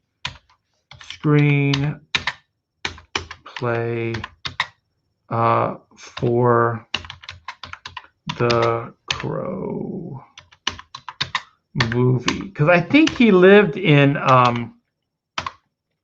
San Diego, John Shirley. John Shirley is the guy. I have mutual friends with John Shirley. I've never met the guy personally, but I have mutual friends. And John Shirley is the guy behind the scenes. Alex Proyas kicked ass, don't get me wrong, but it was John Shirley that saw the potential in it.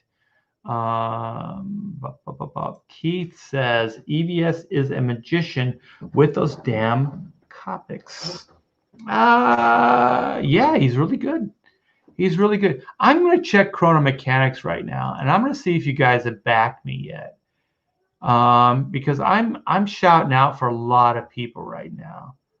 Oh my gosh, you guys, no Chrono Mechanics love? Man, this hurts. This hurts. Okay, so I have one more tab. I have one more tab here. So let me share this with you guys. Let me see if this is showing up. Okay, I was looking at like Adam Post this morning did a great YouTube show. If you guys have not subscribed to Adam Post, he is one of the good guys, one of the absolute good guys. Comicsgate would not be anything without this guy. Okay, so if anybody knows Adam Post, shout out to Adam right now, because I'm going to put so much smoke up Adam's ass. It's not going to be funny. Okay, so the Mermaid Comics. This is the Mermaids is one mermaid's journey from simple teacher to unbeatable warrior. Okay, so like I said, Adam is one of the good guys. So he's got 102 backers, $6,135. He's got 16 days left, so he's about, I think, halfway, if this is a month of a campaign. This looks great. I remember Adam was a little trepidatious about this. I think we did a live stream together, and he had two campaigns. He was like, which one, Art? Which one? Which one should I do first?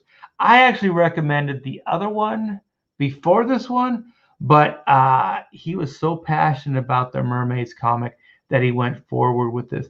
And he was like, his early pitch was like, the Mermaids, what was it?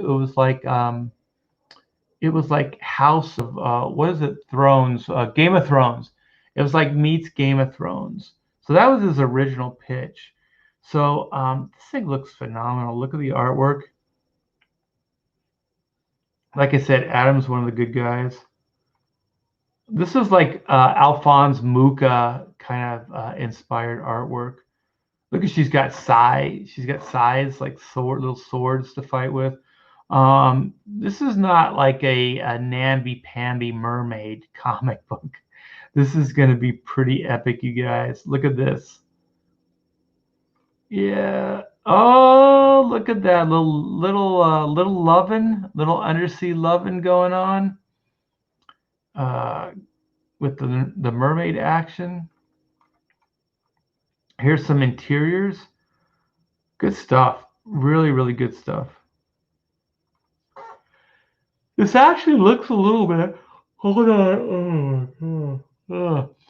This looks a little bit like a guy I inked on Aquaman in the day. This looks good. There might be a little lesbian love going on here.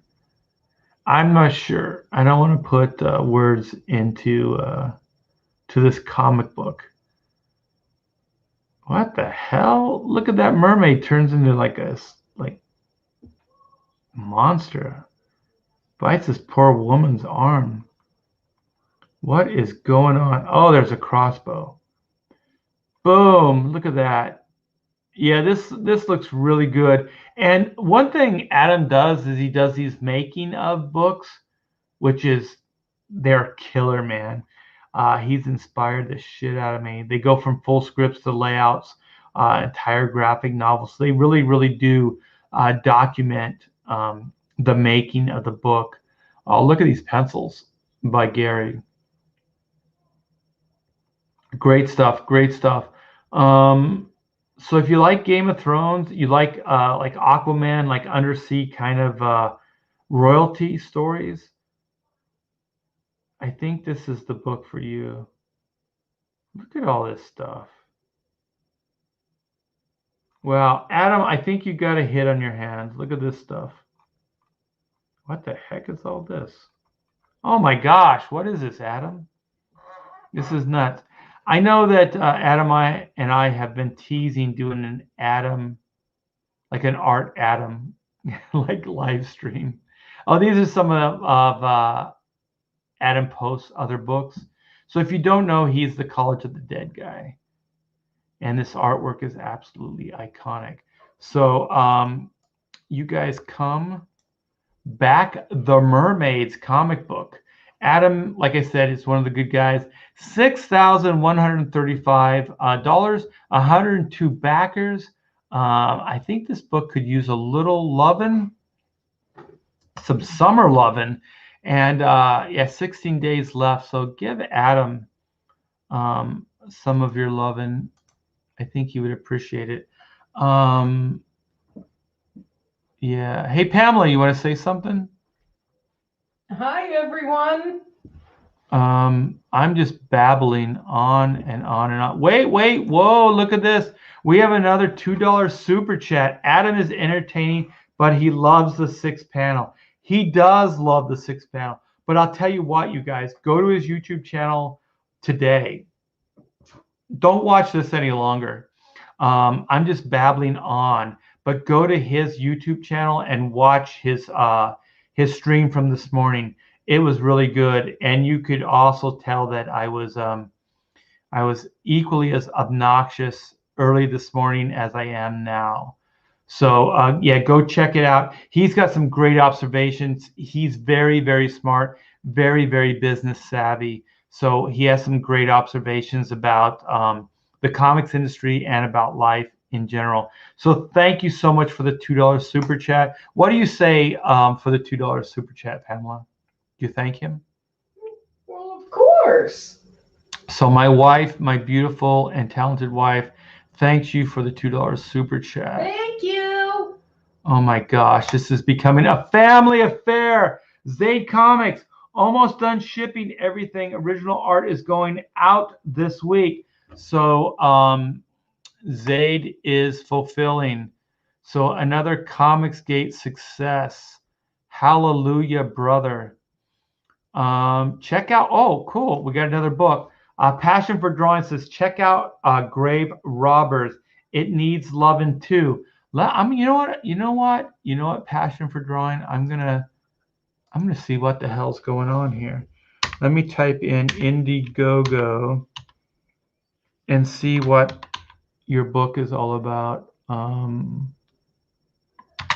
What is going on here? Okay. Oh, Indiegogo Grave Robbers. Let's hope that this shows up. Okay. Grave Robbers welcomes to Hellhole. Who doesn't like a hellhole? This is Mark Middleton. So Passion for Drawing. It doesn't say Passion for Drawing. It says Mark Middleton. So wait a minute. Hold on. I saw one of my buddies. Let's preempt this for Michael Bancroft. The Kill Journal is wrapping up too. Well, you know what? One thing at a time.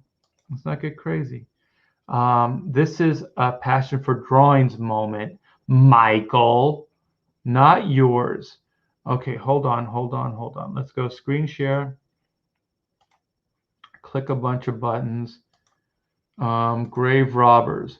Okay, so this is not, I don't see Passion for Drawing anywhere around here, but I see Grave Robbers welcome to Hell Hole. Bullets, blood, and booze. The Grave Robbers stalk a killer in this horror Western epic. Hey, Pamela, who doesn't love a great horror Western? Oh, yeah. That would be great. That sounds awesome, right? Who wouldn't read this book? I would. Okay, so this is Mark Middleton. All right, so we're at 1,944, 53 backers, 15 days left. So this looks like it's about halfway through its month campaign. So we can give Mark a little bit of love, passion. We can give passion a little bit of love, a little bit of passion. Is that by Bancroft? No, this is not Bancroft. Bancroft is trying to basically preempt Passion for Drawing. So Mike Bancroft is trying to basically take control of the chat here. And Michael, you know what? Earlier on, I said you were one of my best friends, especially when I'm drinking. I don't know, man. I don't know. You're getting a little crazy. Getting a little crazy here. Okay, so Grave Robbers. Let's get back to focus. Let's see if we're still screen sharing. Are we still screen sharing? Yes. Okay, great logo. Off to a good start. Look at this artwork. Wow. Good stuff. Okay, so is this Passion for Drawings artwork? This is Preston Alciovado's art. Yeah, so it looks like we are. Look at that. Look at that last panel, that horizontal panel.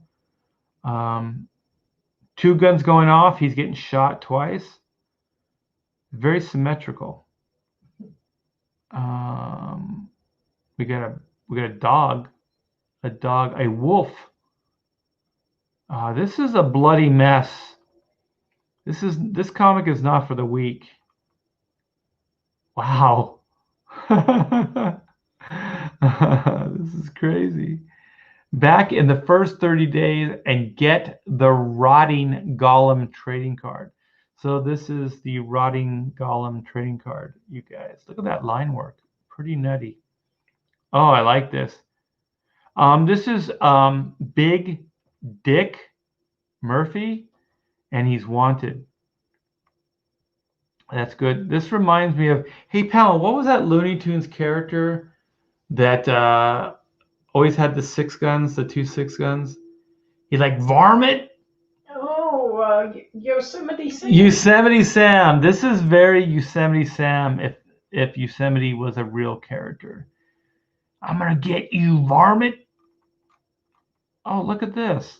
Wow, this is good stuff. Look at this. Wanted, Amanda Lynn. Look at he's got a little derby hat. This is Waylon. Wow, this looks really interesting. Character designs are good.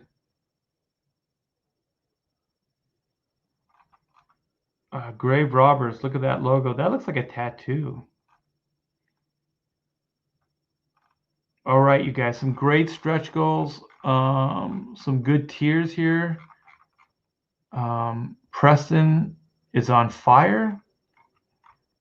So yeah, this is Grave Robbers, and come check it out. Like, once again, I do not have this chambered in the chat or as my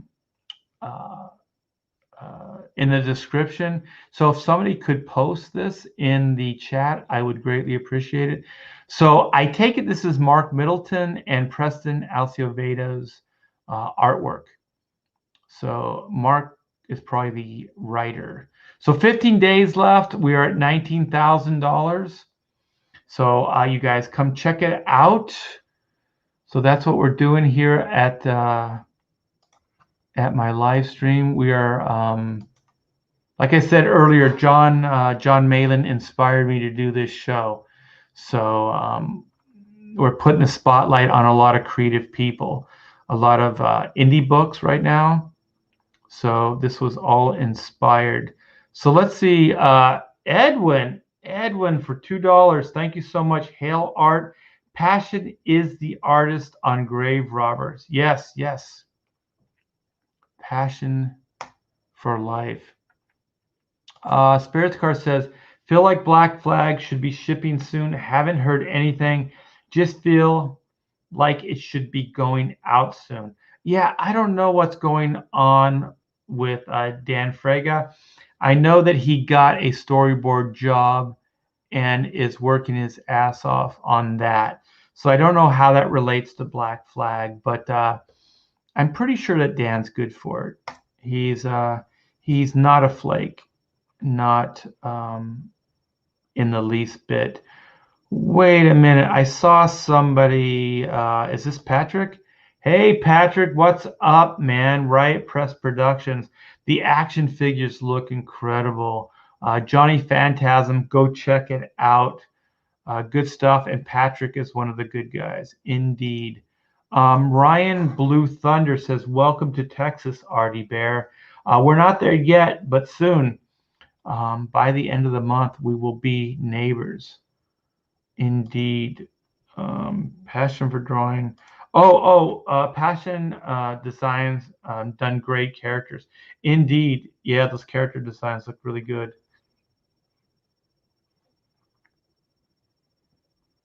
Okay, so Wilberforce Wooster says Black Flag is supposed to ship in January. So soon, I think it was Spirits Car that brought it up. So soon you will get your Black Flag. Indeed. I see a $5 super chat. Whoa, whoa, whoa. The chat is getting away from me. It is going crazy. You guys are awesome. I must be the only entertainment tonight because you guys are frickin' on fire. Thank you so much for all the super chats. Simon Sim says for $5, Tales from the, what is that, Nateverse?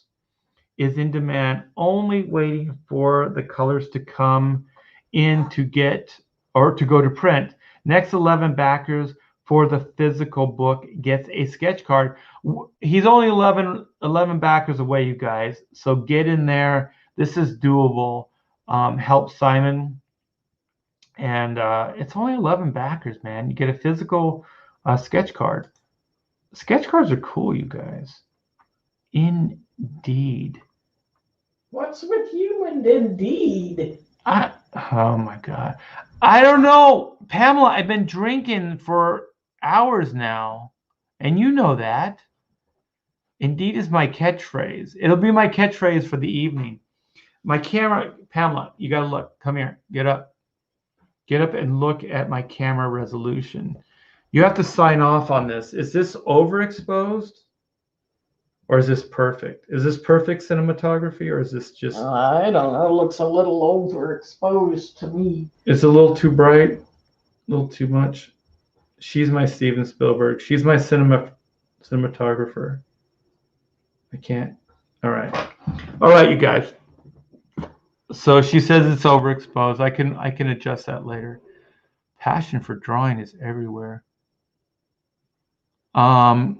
Where art goes, he doesn't need mods. Damn right. You know what? Even if I did need mods, I don't know how to get them.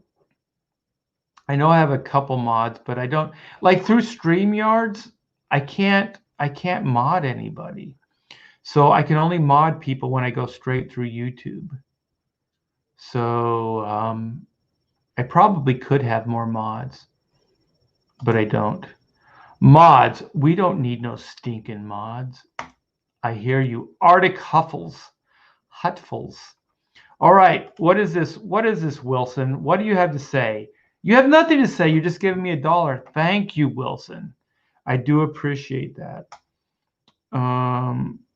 Good for Dan getting that work. Yeah, he was doing the storyboards for what was it, Doom Patrol? What? Frege Inc. Oh yeah, Frege ain't gonna let you down. No. I've known Dan for a long time. He's not a flake. He comes through. Leave me alone, woman. What? You guys are crazy. Hold on. Mod me, brother. No, I'm not gonna mod you because you're gonna go crazy and take over the chat. You are power crazed lunatic. You can't even say it. You need to stop. It's 10 o'clock. It's time for bed.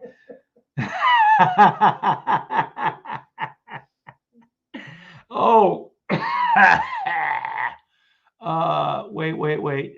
Checkpoint is saying, RT Bear, hey there, true believers. Indeed. So he's mocking me. Good.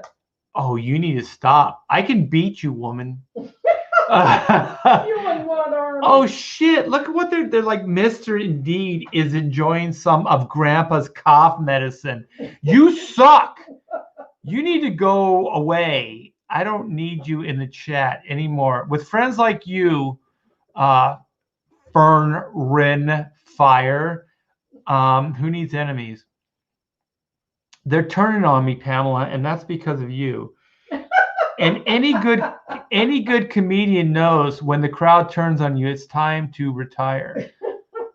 Phil, oh yeah, you know what? I always think this. Wait, Keith. I always think this about Phil. Like Phil can be your best friend, but there's an occasional time when Phil will turn on you. I haven't seen, like, Phil has not turned on me yet. But I think that I've always felt like that Phil could turn on me at any moment. Phil is one of the Zaid brothers, by the way. I think it's Phil and Brandon.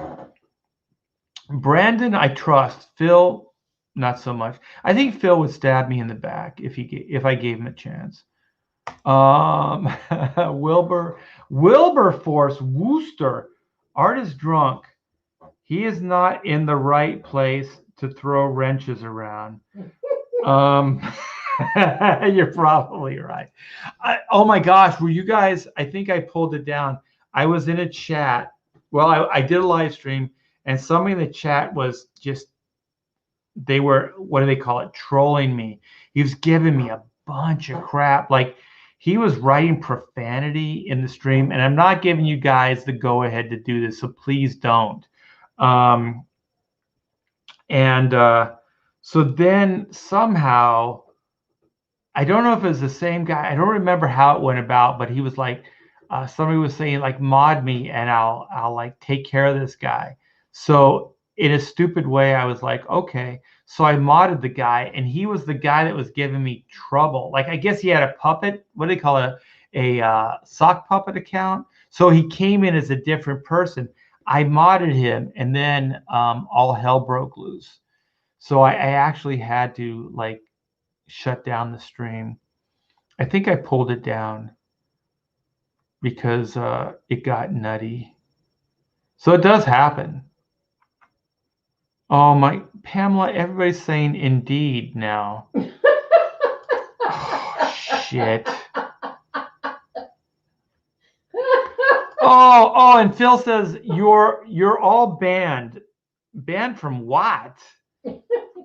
Like, use your words, Phil. Banned from what? Drunk Archie Bear is better than drunk Cecil. Hallelujah, brother. Cecil's like, he pales in comparison. Wilson says, I have spent $31 on this tonight, but you only see $6 worth. I don't know. I would love to see $31, Wilson. You can keep it coming. I'm not gonna, say no. That sounds like Phil, all right. Yeah, Phil gives. Okay, this is the right hand. So Phil gives, and then he takes with the left hand. So this is Phil. Brandon, his brother, is like is on the up and up. Phil, not so much. Phil, you are my brother. We got to stream again. Just never turn against me, because you will kick my ass. And you'll cry. And I will cry. I've never cried on stream, but there's a time and place for everything. Party at T Bear's house. Shit, yeah. My chair is squeaking like crazy. Yeah, that sounds like Phil. I hear you. You know what? Michael Bancroft wussed out of the stream because he knew I had his number. Don't let that deter you. Michael Bancroft is a great representation of what you can aspire to. Hey, Pamela, how do you spell aspire? ASPIRE. All right, I think there's a little faux pas here. You can ways save up and find great artists. It can be done. I'm not sure what this is in reference to, but you are a kindred spirit because I always misspell stuff in these streams. I always wanted to be in a band. Wait. Sheldon Martin says, I always wanted to be in a band. Yeah, me too.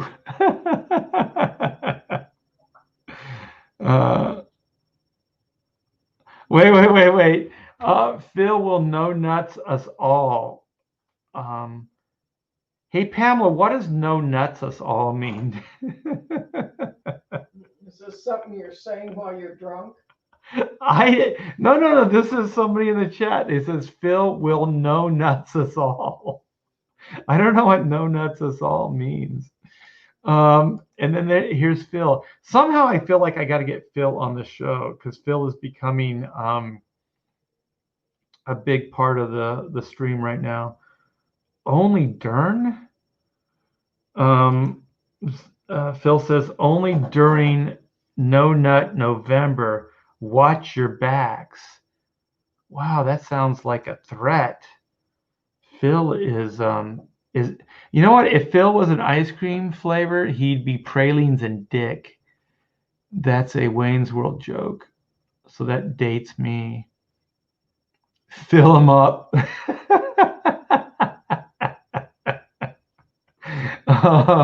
Sheldon, you just redeemed yourself.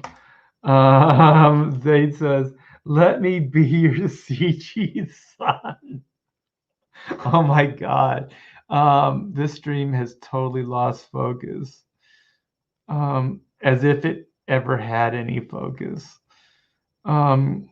Whoopsie. Okay. Oh my gosh, you guys in the chat, I can't even keep up with you. What is No Nut November? King Crow says No Nut November. Is this something Phil made up? Oh, wait. Sheldon Martin says, geez, don't ask, Pam. I think Sheldon's feeling for you, Pamela. He doesn't want you to get sucked into this madness that is my drunken live stream. No, I'm not. Trust me.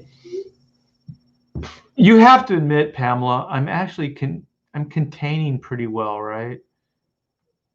I'm pretty lucid right now. Oh, okay. Oh, you should see Pamela when she's drunk. She laughs her ass off. She is a laugher. I think the chat is effing with Art's impaired state. You think Vic King?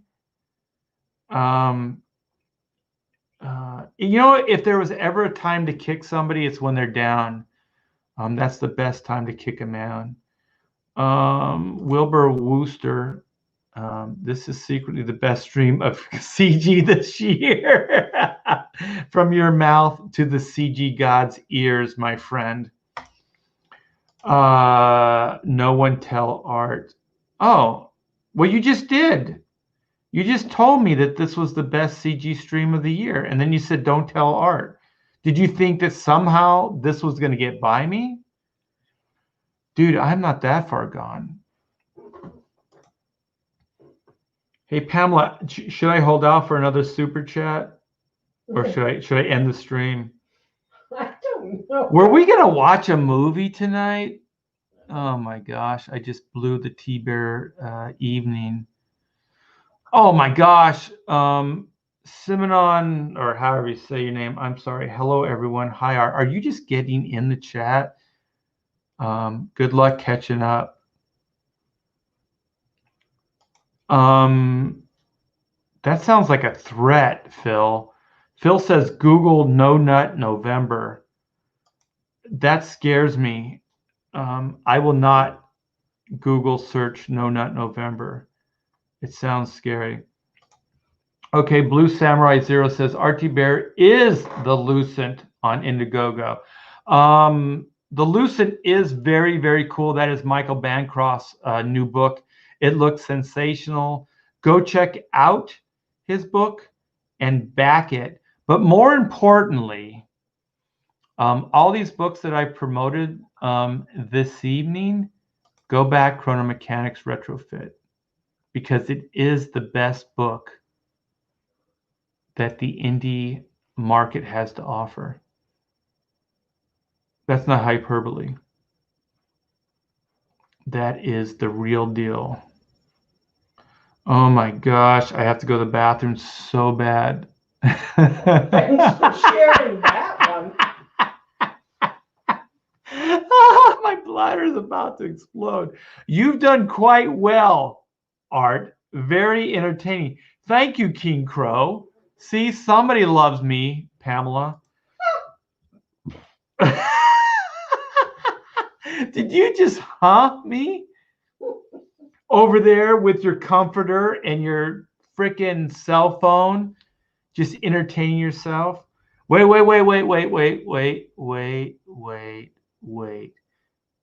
Time to refresh my drink. You know, if somebody loved me over there in the easy chair with a comforter, loved me, she'd get me another drink. Yeah, that's not going to happen.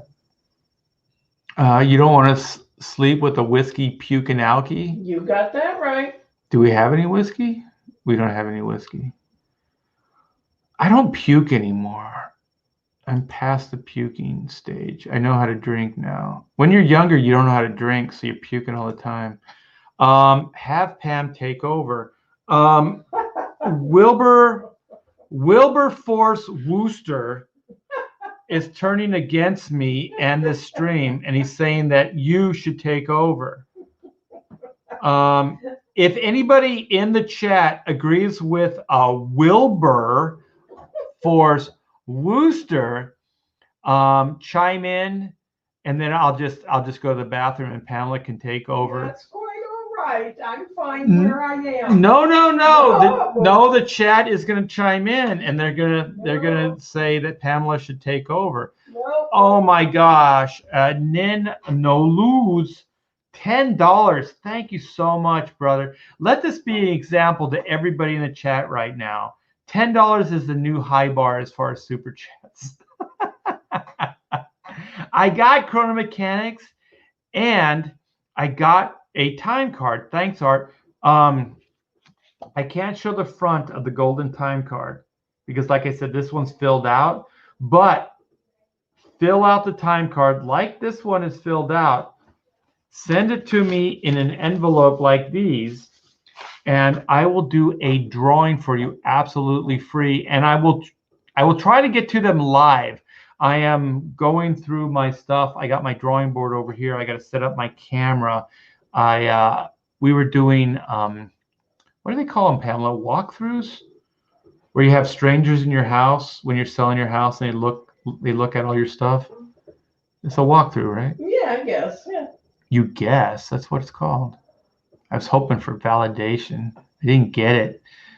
Yeah, so you got to clean up your house. And so all my microphone and my cameras and all that other stuff that I had set up, I had to take down. So I will set those up again. I will do a live stream, and I will draw all of the winners of the of the golden time card.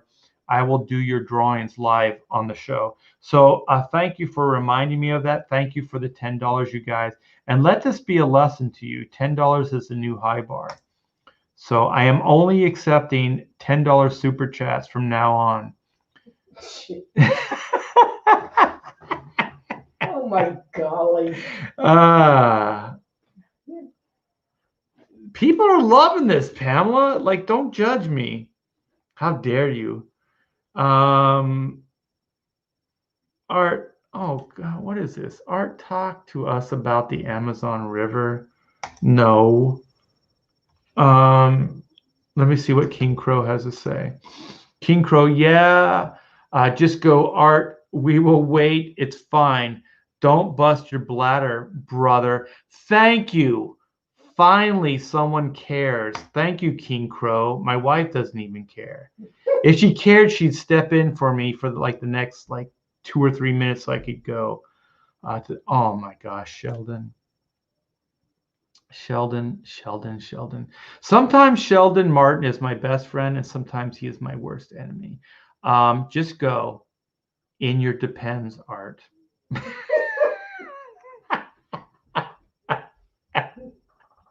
I am not to that point yet. You shut up. She's right here. So when I point, I'm pointing right at her. You shut up. You crazy. Only King Crow cares. No one else cares. King Crow is my best friend. Let's see what else. Spirits Car says, I like when people just say no to silly chats instead of bending over backwards for nonsense. I don't know what that means. I'm not capable of understanding what you just said. Bob Dan, or whoa, that's Boob Dan. Art says $2 super chat to go topless. Is that for me or Pamela? No. See how I did what I did, Pamela? I just threw you under the bus. Yeah, well, don't do that. I think it would take more than $2 to get my shirt off. And I'd take a hell of a lot more than that. I paid that for you to keep it on.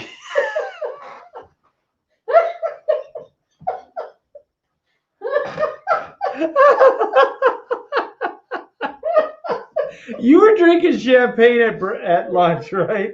Are you still drunk? That was good. You walked into that one. That was good. Oh my gosh, my bladder is about to explode. I just lost all sense of where we were at in the chat. You guys are just taking over the show at this point. I don't even have a show like I did to begin with.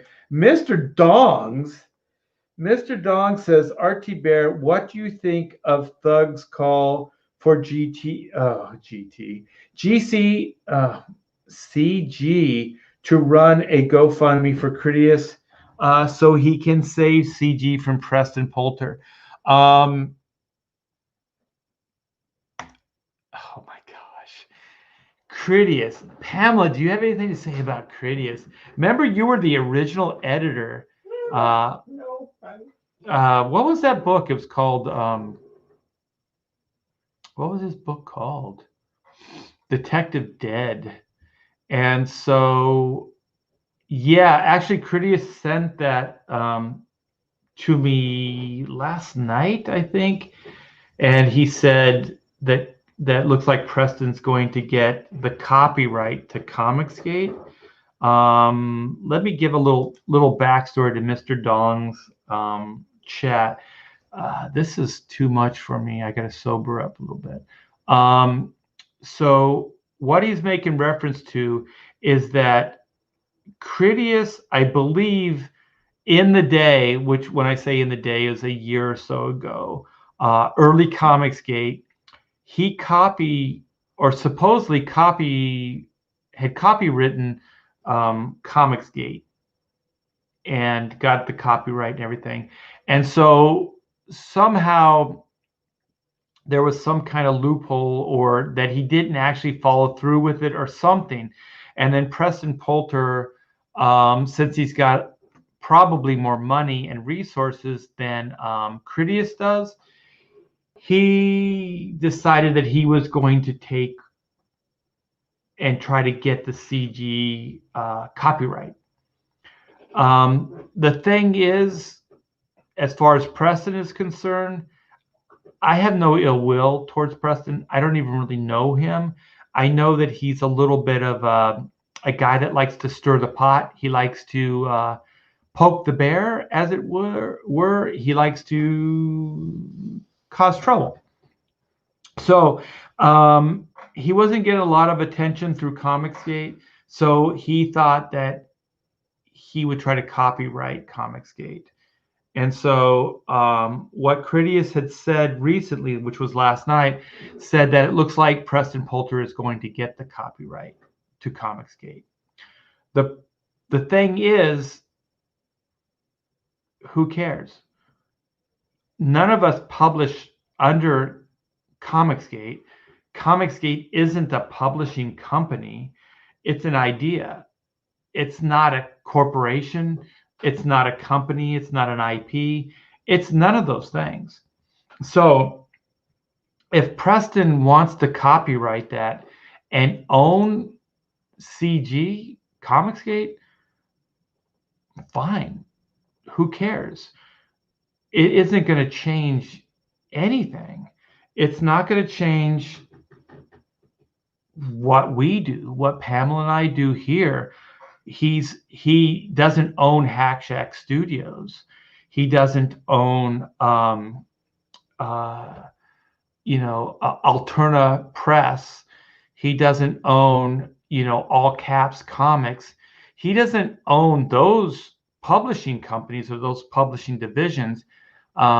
He's trying to get a copyright to an idea, and even if he does, it doesn't matter, because everything that we're doing is going to continue. It's not going to change anything that we do. Comicsgate is an idea. It's not a publishing company. So I don't know if he gets the publishing or the Comicsgate copyright, what will happen. Like if we could then go, oh, well, in our chats, we can't mention Comicsgate, or we can't do certain things. And if that's the parameters that come out of this lawsuit, then we'll just operate under those copyright restrictions. But the way I look at Comicsgate, it's an idea. It's not a company. It's not a corporation. It's none of those things. So you can have the name and the copyright, but for us, it's an idea. And the idea could be anything. We could call it anything. and it isn't going to change it because it's the attitude and it's the idea. It's what we all believe in. So the name is just the name. Who really cares? It doesn't matter. So if he gets the name, fine. Who cares? It isn't going to change anything. So let's see what Mr. Dong says. I guess everyone isn't as loyal to Comicsgate as Tug is. I don't really. I don't know. I didn't see Tug's live stream, so I don't know what Tug was talking about. But I know there are a lot of people that really do believe in Comicsgate, but Comicsgate is a name, and that's it. So we could call it anything, and it would still exist. It isn't going to change our beliefs. It isn't going to change our camaraderie. It isn't going to change our IPs. It isn't going to change our publishing companies. It doesn't change anything, really, as far as I'm concerned. So it would be interesting to see what other people think of it. To me, I think very little of it. I think Preston's doing things just to poke the bear, quite frankly. I think there are people that don't really have anything to say with their work, if I could be so bold. So they go for sensational. They go for these type of ideas to try to get attention. I never been that kind of guy. I can say some really outlandish things, but I try to let my work speak for me as much as I can. Yeah, Jazz says it right. The Jazz Crab says just be comics. Just be comics. Those other things don't really matter. I think we get too hung up on those little details. Keith says Critias is the one who didn't fulfill his book, right? Sadly, yes. Oh my gosh, Jimmy Owens for $10 super chat. You are the man. You're the man of the moment. I've backed Black and White Chrono and got that Batgirl signed print. Remember, you just sent that out, right? Just a week or so ago to Jimmy. Yeah, my friends love it, or my friend loved it. You and Pamela could write a grocery list, and I'd buy it. You two are the best and nicest in the biz. Thank you so much, Jimmy Owens. Thank you. Yeah, you didn't have to give us $10 to say that, but I do appreciate that. That was very kind. And let that be an example to you. Jimmy is now the high standard. Oh my gosh, this is turning into the Critias hour. Dollars to Critias. I ain't falling for that again. I think we backed that detective book as well. I'd like to see the book. Pamela actually worked her ass off. She wrote some major notes. I don't know if anybody knows that Pamela worked with what's his real name? Critias. Yeah, with Critias in the early days. So she was brought in as an editor, and she gave him a bunch of I think some good notes. The thing is, my wife Pamela doesn't have a lot of credited work, but she's worked quite a bit behind the scenes, and actually, we sold 2 ideas to DC. One was a Green Hornet series, and one was that Superman idea, right? With the Doctor Doom idea, which I talked to. Oh, Teen Titans. Teen Titans, yeah. That was. Oh, and that one, yeah. There was 3. Yeah, there was the Green. One was Greg Allen. Yeah, I thought you helped rewrite the Green Hornet stuff. I just typed it for him. Okay, so there was the Green Hornet pitch, there was the Teen Titans Nightwing series, and then there was that Superman idea. So she's got quite a bit of, and you had a lifetime of reading comic books too. What was the name of Critias' book again? It was Detective Dead. Mighty Joe says it doesn't matter. It's not like CG is printed on anyone's books, so there's no problem. I agree. I don't think there's any problem. So where we go from here, I don't know. And I don't know what Preston's end game is. Like, is his end game to where we can't even mention it, in live streams? I don't know. I don't even know if you can send a cease and desist letter for that, because none of us have ever used it in our publishing. So I don't think any of our books actually say Comicsgate on them. So I don't know. Yeah, it's Anthony. What was his last name? Something Hispanic. Boob Dan Art says Pamela rocks, and he's given a lot of these. Oh, how sweet. Thank you. Keep in mind his name is Boob Dan. Boob Dan. A lot of people liking Pamela. Wow, you guys are just crazy in the chat right now. Thank you so much for interacting, because like I said, I really don't have a show, and I ran out of tabs. I was going to focus on a bunch of books, but I kind of gone through those already. Tug is trying to sell out. I don't know. I gotta watch his show. I don't really know what you guys are referencing. I do like Tug. You can't even say it. Well, not only am I tired, but I may be a little intoxicated. His end game is to troll CG and cause strife. Yes, Arctic Shuffles. Arctic Huffles. Not Shuffles. No shuffles here. It's Huffles. Or is that Hutfuls? There's a T in there. Oh my gosh, Philip is coming back. He's going to hurt me. Done in the shower. Thanks for keeping me company. Phil, I don't want to.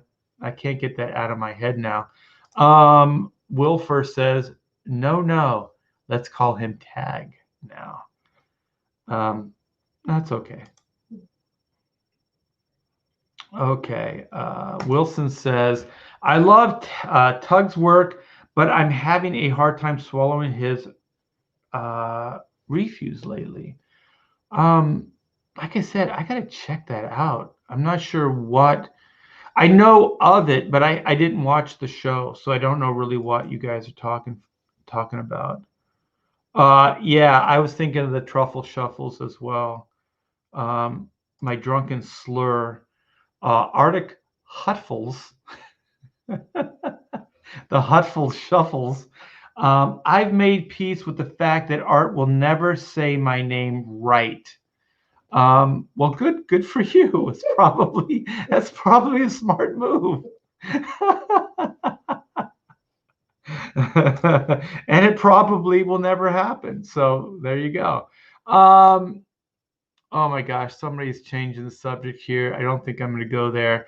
I think I'm gonna close down and give you guys. I'm going to spare you the pain that I could continue to inflict upon you, but I am not. And Chrono Mechanics could use some loving. So you guys, please, I think Chrono Mechanics is still in the description. Go by, check it out. It is perhaps the greatest comic of all time. There are some killer tears there. Go back a book today and treat yourself. Treat yourself to like one of the greatest comic books you will ever read. Like I said earlier, I read it again tonight, and there's only one thing I would change in the entire book. So for me, that's really good, because usually I am my own worst critic, and it holds up. It still holds up. Did you ask them if they got the UHO? UHO? In the book. Well, you're going to have to explain it. Let me find the page. Well, go ahead. Do you want to spill the beans, or what do you want to do? Well, I just wondered if anyone said it another way to Oh, okay. All right. So let's see if the camera picks this up. Okay. So here, the camera's not going to be nice. You're going to have to explain this, Pamela, because the camera isn't showing it. Just read it. But Well, you want me to read the whole page? no, just the part leading up. Okay. Oh my gosh. See, this is what I have to live with. Okay, this is page 2. Okay, so what she is referencing, and if you read this book, you know there's a joke in here, and she wants to make sure that you guys get it. And I think there's been enough time passed that we're not gonna poop on the joke. But the last panel, how do I preface this? They have a problem happening, and they know that a team member has been lost. Okay, so this is Skippy and the computer, the Chrono Incorporated computer Eugene conversation. Right. So this is page 2. And so Eugene is the computer that keeps track of all time and timelines, everything that all the employees do, everything. So he's the be all end all of Chrono Incorporated. So he also likes to think of himself as a human, not as a computer. So he can manifest himself as, oh, look at this. People are, oh, you're getting some people. This is working. Do they get it? I don't know yet. But there are, like Blue Samurai Zero says, UHO, and he spelled it out. So maybe people are starting to get it. Okay. All right. It's the form. It's the form that is the UHO. Okay, so do I have to continue with the preface, or do No, I think just read the. Okay, so this is corporate. There's corporate forms that have to be filled out when XYZ happens. Pamela knows all about corporate forms because she used to work for Northrop, and she wrote very technical policies and procedures for that aerospace corporation. So she knows all about this. Wait. Ultra hot octopus? Oh shit. Warlock. No.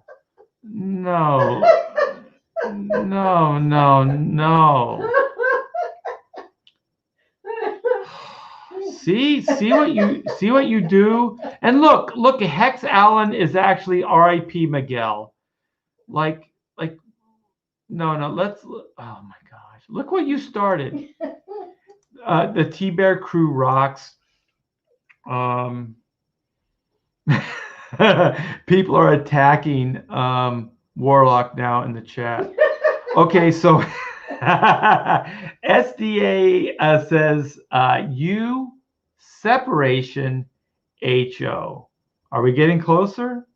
Well, just read it. Oh my gosh. Wait, what? This is more. See, this is. I'll tell you also about my wife. She's one of those people that opens Christmas presents. She hates this stuff.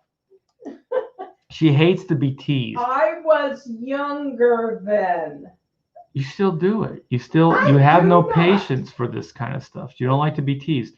Unidentified human orifice. Okay, so Sheldon Martin says unidentified human ... orifice ? No. Nice try. We have a couple LOLs in the chat, but okay. This is almost more fun than where we were going. The Christian Nomad says uniform Henta operations. No. All right, so you struck a chord here, Pamela. This is completely going off the rails here. Okay, so Wise Guys Entertainment says like separation HO equals you ho.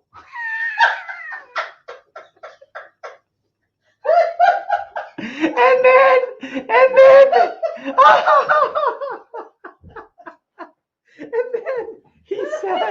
he says, yeah.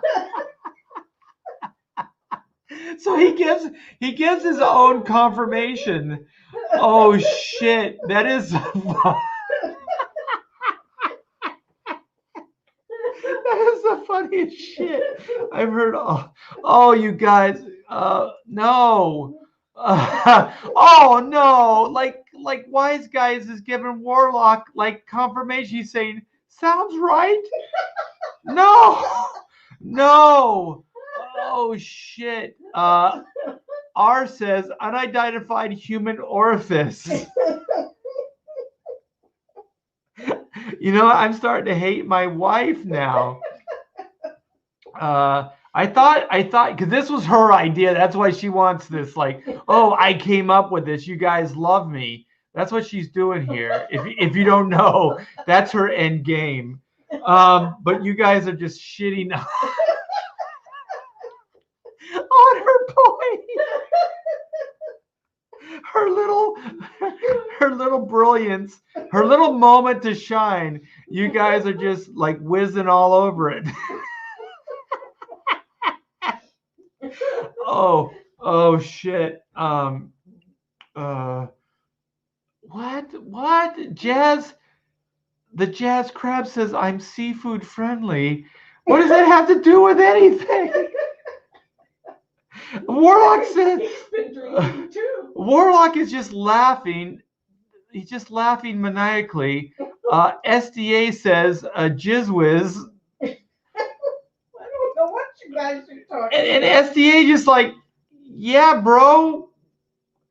You guys are like nuts. I think they joined you in the drinking department. Yeah, I think then there's just laughter, just LOLs. Oh, I laugh so loud. I'm all congested now. Oh, this is the best one. Oh shit. All right, somebody got it, but I don't want to say it yet because we have this. Okay, this is your last chance, you guys, to shine, because Blue Samurai, well, maybe somebody's getting it. Hold on. Okay, so we have R, which says the UHO stands for ugly, hairy. Is it oxen? OXEN? Oxen? Ugly hairy oxen? Is that what you meant? I don't think that's what she meant. Oh shit. Wait, hold on. The octopus is winning? Okay, Christian Nomad says unintentional happy organ. You guys are weird. I'm going to bed. We are weird. But Blue Samurai says, you gonna give me a hug on the air? This is Amanda. Go to bed, sleep tight, don't let the bed bugs bite. Love you. Goodbye. Love you too. Sleep good. Dream big. Woo. Okay. Oh shit. It would be nice if somebody chimed in and actually got it. Should we incentivize if somebody does get it? Well, I don't know. I don't know what you would give to them. Okay, so Blue Samurai Zero says form UH-O. Yes. Right. So that's what we are referring to. That's what we are talking about. Yes. And I wish I could show you guys the page, but this camera's being dumb. It's the last panel on page 2. So it's Eugene's voiceover with Skippy. Okay. How should I do this? You said earlier we're trying. Yeah. Okay. Blue Samurai says, you said earlier we're trying to decode the UH-O. And that's the form. Yes. We're in agreement. But how would they do this? You'd have to say it. You just have to say it, right? Right. Okay. And the thing is, you have to preface it with, they've lost a member of a team. Right. So it's the form blank form. Right, that must be filled out when this one thing happens, which they have a form, so it must happen quite often. So could it be the O form? They lost the guy, he died. Uh-oh! Uh-oh. We lost the guy. Yeah, okay, that was a long, long, long way to go for that. But you guys, I think some of your humor was I like the octopus. the octopus. And the oxen.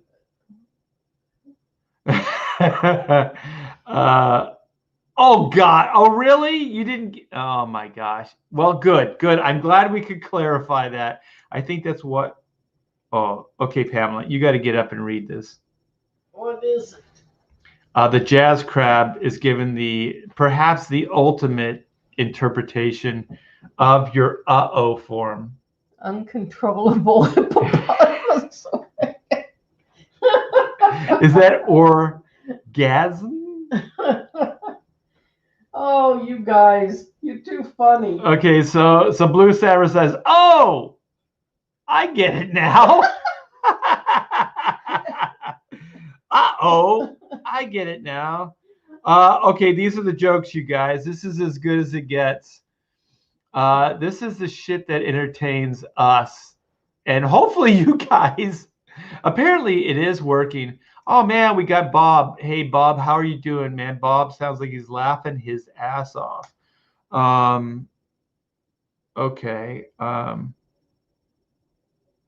Okay. Blue Samurai said, dude dies. They have to fill out the uh-oh form. Yes. That's it. That would be it. These are the jokes, people. Work with us here. Yeah, work with us. This is the shit that entertains Pamela and I to no end. This is the stuff that kept us out of the good schools. All the good schools. There's the George Carlin joke. Okay, Nindo Lou says, I just realized the T-Bear is quite PG and the chat is quite NC-17. It's a good dichotomy. It's a good, it's all about balance. If nothing more than, we got a little give and take, little edge, a little not so. I could be edgy. We could be edgy, right, Pamela? Oh, I'm so edgy. Sheldon Martin sounds like he's not really giving it up. He says, we lost a guy, ... ultra hot octopus. He loves that octopus. No, Sheldon. No, not at all. I think we've already covered this. I think at this point you should acknowledge it and move on, which we will not. Pam and I will be laughing all the way to the end of the day when we put our little heads down on the pillow and give this day a bid it adieu. What is this? Surprised he hasn't pissed from the laughter. Would this be the NC-17 part of the show? The use of piss? NC-17. Was that Ninna Lose? That was a pretty funny. You guys are actually pretty funny. All right. Pamela, since there's no other super chats, should I it's 10. It's almost 11 o'clock. Okay, Wilson has his last. We've already clarified this, Wilson. Unhuman origin? That's a good one. Oh shit. No. Bob says ultimate horny. What is this? Octogenarians? Octogenarians? Octogenarians. You have to give me points for actually coming close to octogenarians. In my state of, well, Bob knows, I think I've done a pontificator or two actually drunk. But that was, well, I think actually it might be more than one. I think it was when I had all that that whiskey. Okay, I think Sheldon might be trying to repent or redeem himself. Sheldon Martin, with a heavy heart, the chronomechanics has to fill out the ultra hot octopus form.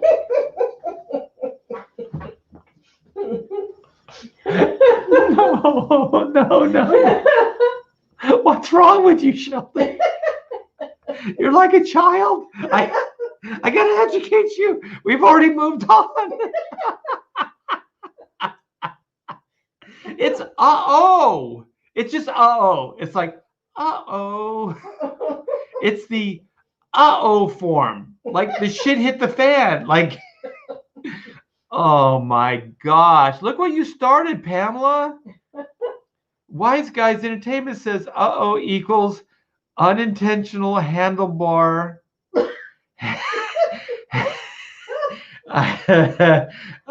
Unintentional handlebar order form.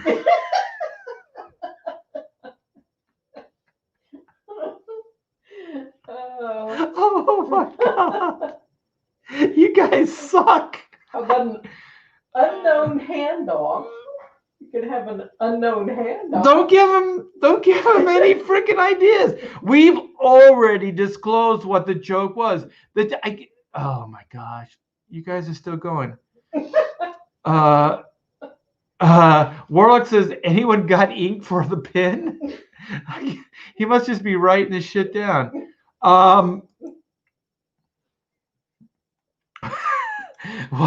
Wise Guy, what are you doing, man? It's 2:00 your time. Go to bed. There's no reason to stay up for this nonsense. Oh my God. You guys, it's been very tense around the T-Bear household. This is really good. Oh my gosh, Bob. Bob, why? Why? You're my friend. Why do you do this to me? Okay. I gotta get control. Isn't that the actor thing, right? You gotta get control. Okay. So Bob says, unruly. Oh, wait. Bob says, I can't do it straight. Okay. Comic book Bob says, unruly, hooligan, Paul. I can't say this. He just loving this. Paul pus. What? Paul Amapus. What the hell is that? Oompa Loompas. Oompa Loompas. Oompa. Isn't that 2 words? Is that 1 word? That's not spelled right. You couldn't even say it. What are you correcting him for? Well, the reason I can't say it is because it's spelled wrong. Bob, okay, I'm going to look this up. Okay. I'm going to see how you spell Oompa Loompas. This is also why we never get anything done on pontificators. Loom pause. It's 2 words. Ha ha! Take that, sucker. It's OOMPA. 1 word. Loompas. LOOMPA. Take that, Bob. Take that. All right. I just saved face. Sort of. Okay. Pamela doesn't like when I get like this. She always say, you always think I'm being serious. I'm not being serious. Oh shit. Bob says, I reject your interpretation and submit my own. And then SDA just starts singing the song. Oompa loompa, oopity doom. Doom. Oh my, you guys aren't gonna let me get any sleep, are you? Okay, then Christian Nomez says Oompa loompa. Dippity doo. I think they've all been drinking. Oh shit. Well, at least he spelled Oompa Loompa right. I can't say that for Bob. Bob says he's laughing out loud right now. I just heard the kid's voice. Was that? Do you hear the kid's voice? Yeah, she's All right. She's doing ma. Yeah, we're not letting her sleep. She picked a bedtime to try to sleep. Okay, so Wise Guys Entertainment says UHO equals unilateral hungry orphans. What? Did I pass that one, Wise Guys? Did I say that correctly? You guys have just seen how, like, if you can mess with this dyslexic individual, this has just become the fuck with art stream. Also, we've already explained what the O form is. So you guys, now you're just messing with me. Simonon says, if you're wise, Art, listen to us. I'm not wise, and I'm not going to listen to you. SDA says, doom. So we're doomed, Pamela. Well, I am. I'm ready for bed. Okay, Wise Guy says, Oompa Loompa didgeridoo. That's the Australian version. Pamela, do you know what a didgeridoo is? I used to. It's that thing that goes, whoom. Oh, okay. That's my didgeridoo impression. I wouldn't have been able to pull that out if I wasn't slightly inebriated. Oh, shoot. I actually got some validation. Yes, you pronounced it fine. Excellent. We have underhung organs. Is that right, Pamela? Nope, that's not it. He's obviously not been paying attention. Blue Samurai is now singing Moon River. No. Okay. All right. Oh, you guys are still writing shit. All right, you guys. Well, thank you so much. If you guys are coming in late to the stream, go check out a lot of the Indiegogos that I've highlighted here. Like I said, they're not in the description, but they are in the chat in the stream. So we've talked about some guy named Ethan Van Sciver's new Indiegogo. We've talked about Charlie's London's Charlie Chaplin comic. We've talked about Adam Post's Mermaid's book. We've talked about so much. So go check out those books, especially Ethan's. Ethan could really use some support. His campaign's kind of struggling right now, so he could use all the help he can get. There's also Starlight Cats, which I think is in demand right now. And Shane Davis is one of my, he's actually one of my favorite artists right now. So I love his book. It looks great. Comic Book Bob is not letting it go. He says, ugly, haggardly obese. What is that? How do you spell, okay, O-B-E-S-E? Obese, yeah.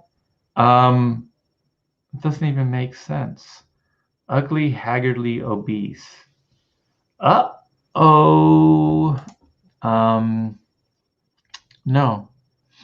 Not at all. Wise Guys Entertainment says, I missed the start of the stream and have to catch the replay.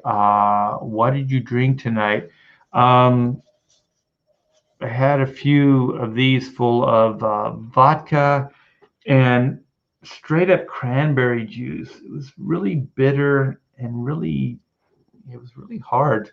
It was really hard to drink, but I managed to get through a few of those.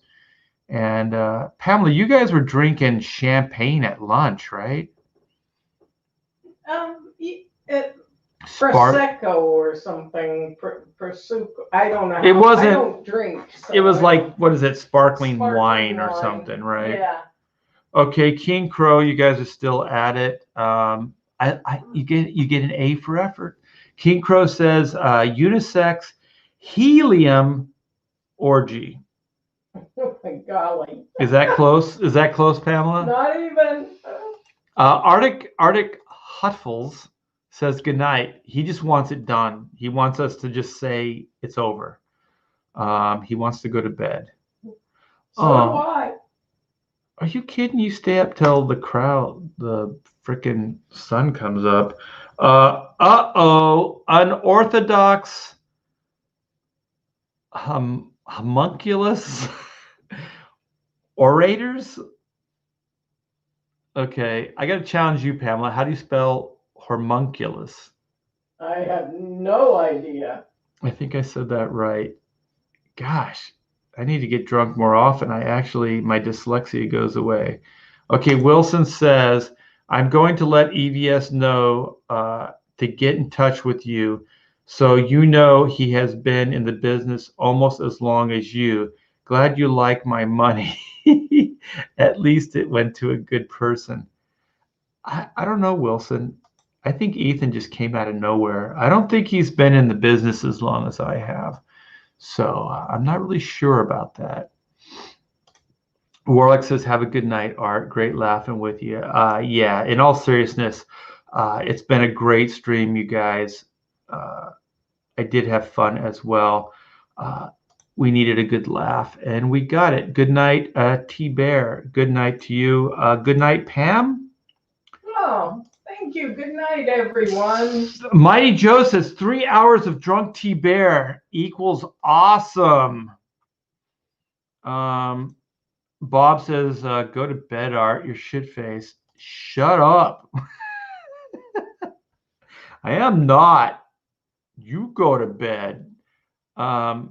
What? You got 129 likes? Holy shit balls. All right, you guys. If you haven't liked this stream and you like to watch me make a fool out of myself on YouTube, please give a thumbs up. And YouTube is destroying me right now. So please make sure you're subscribed. If you haven't subscribed, please do so. I greatly appreciate it. And remember, Chrono Mechanics is still in demand. So you guys enjoy what's left of tonight, and I will see you very, very soon. So take care, all.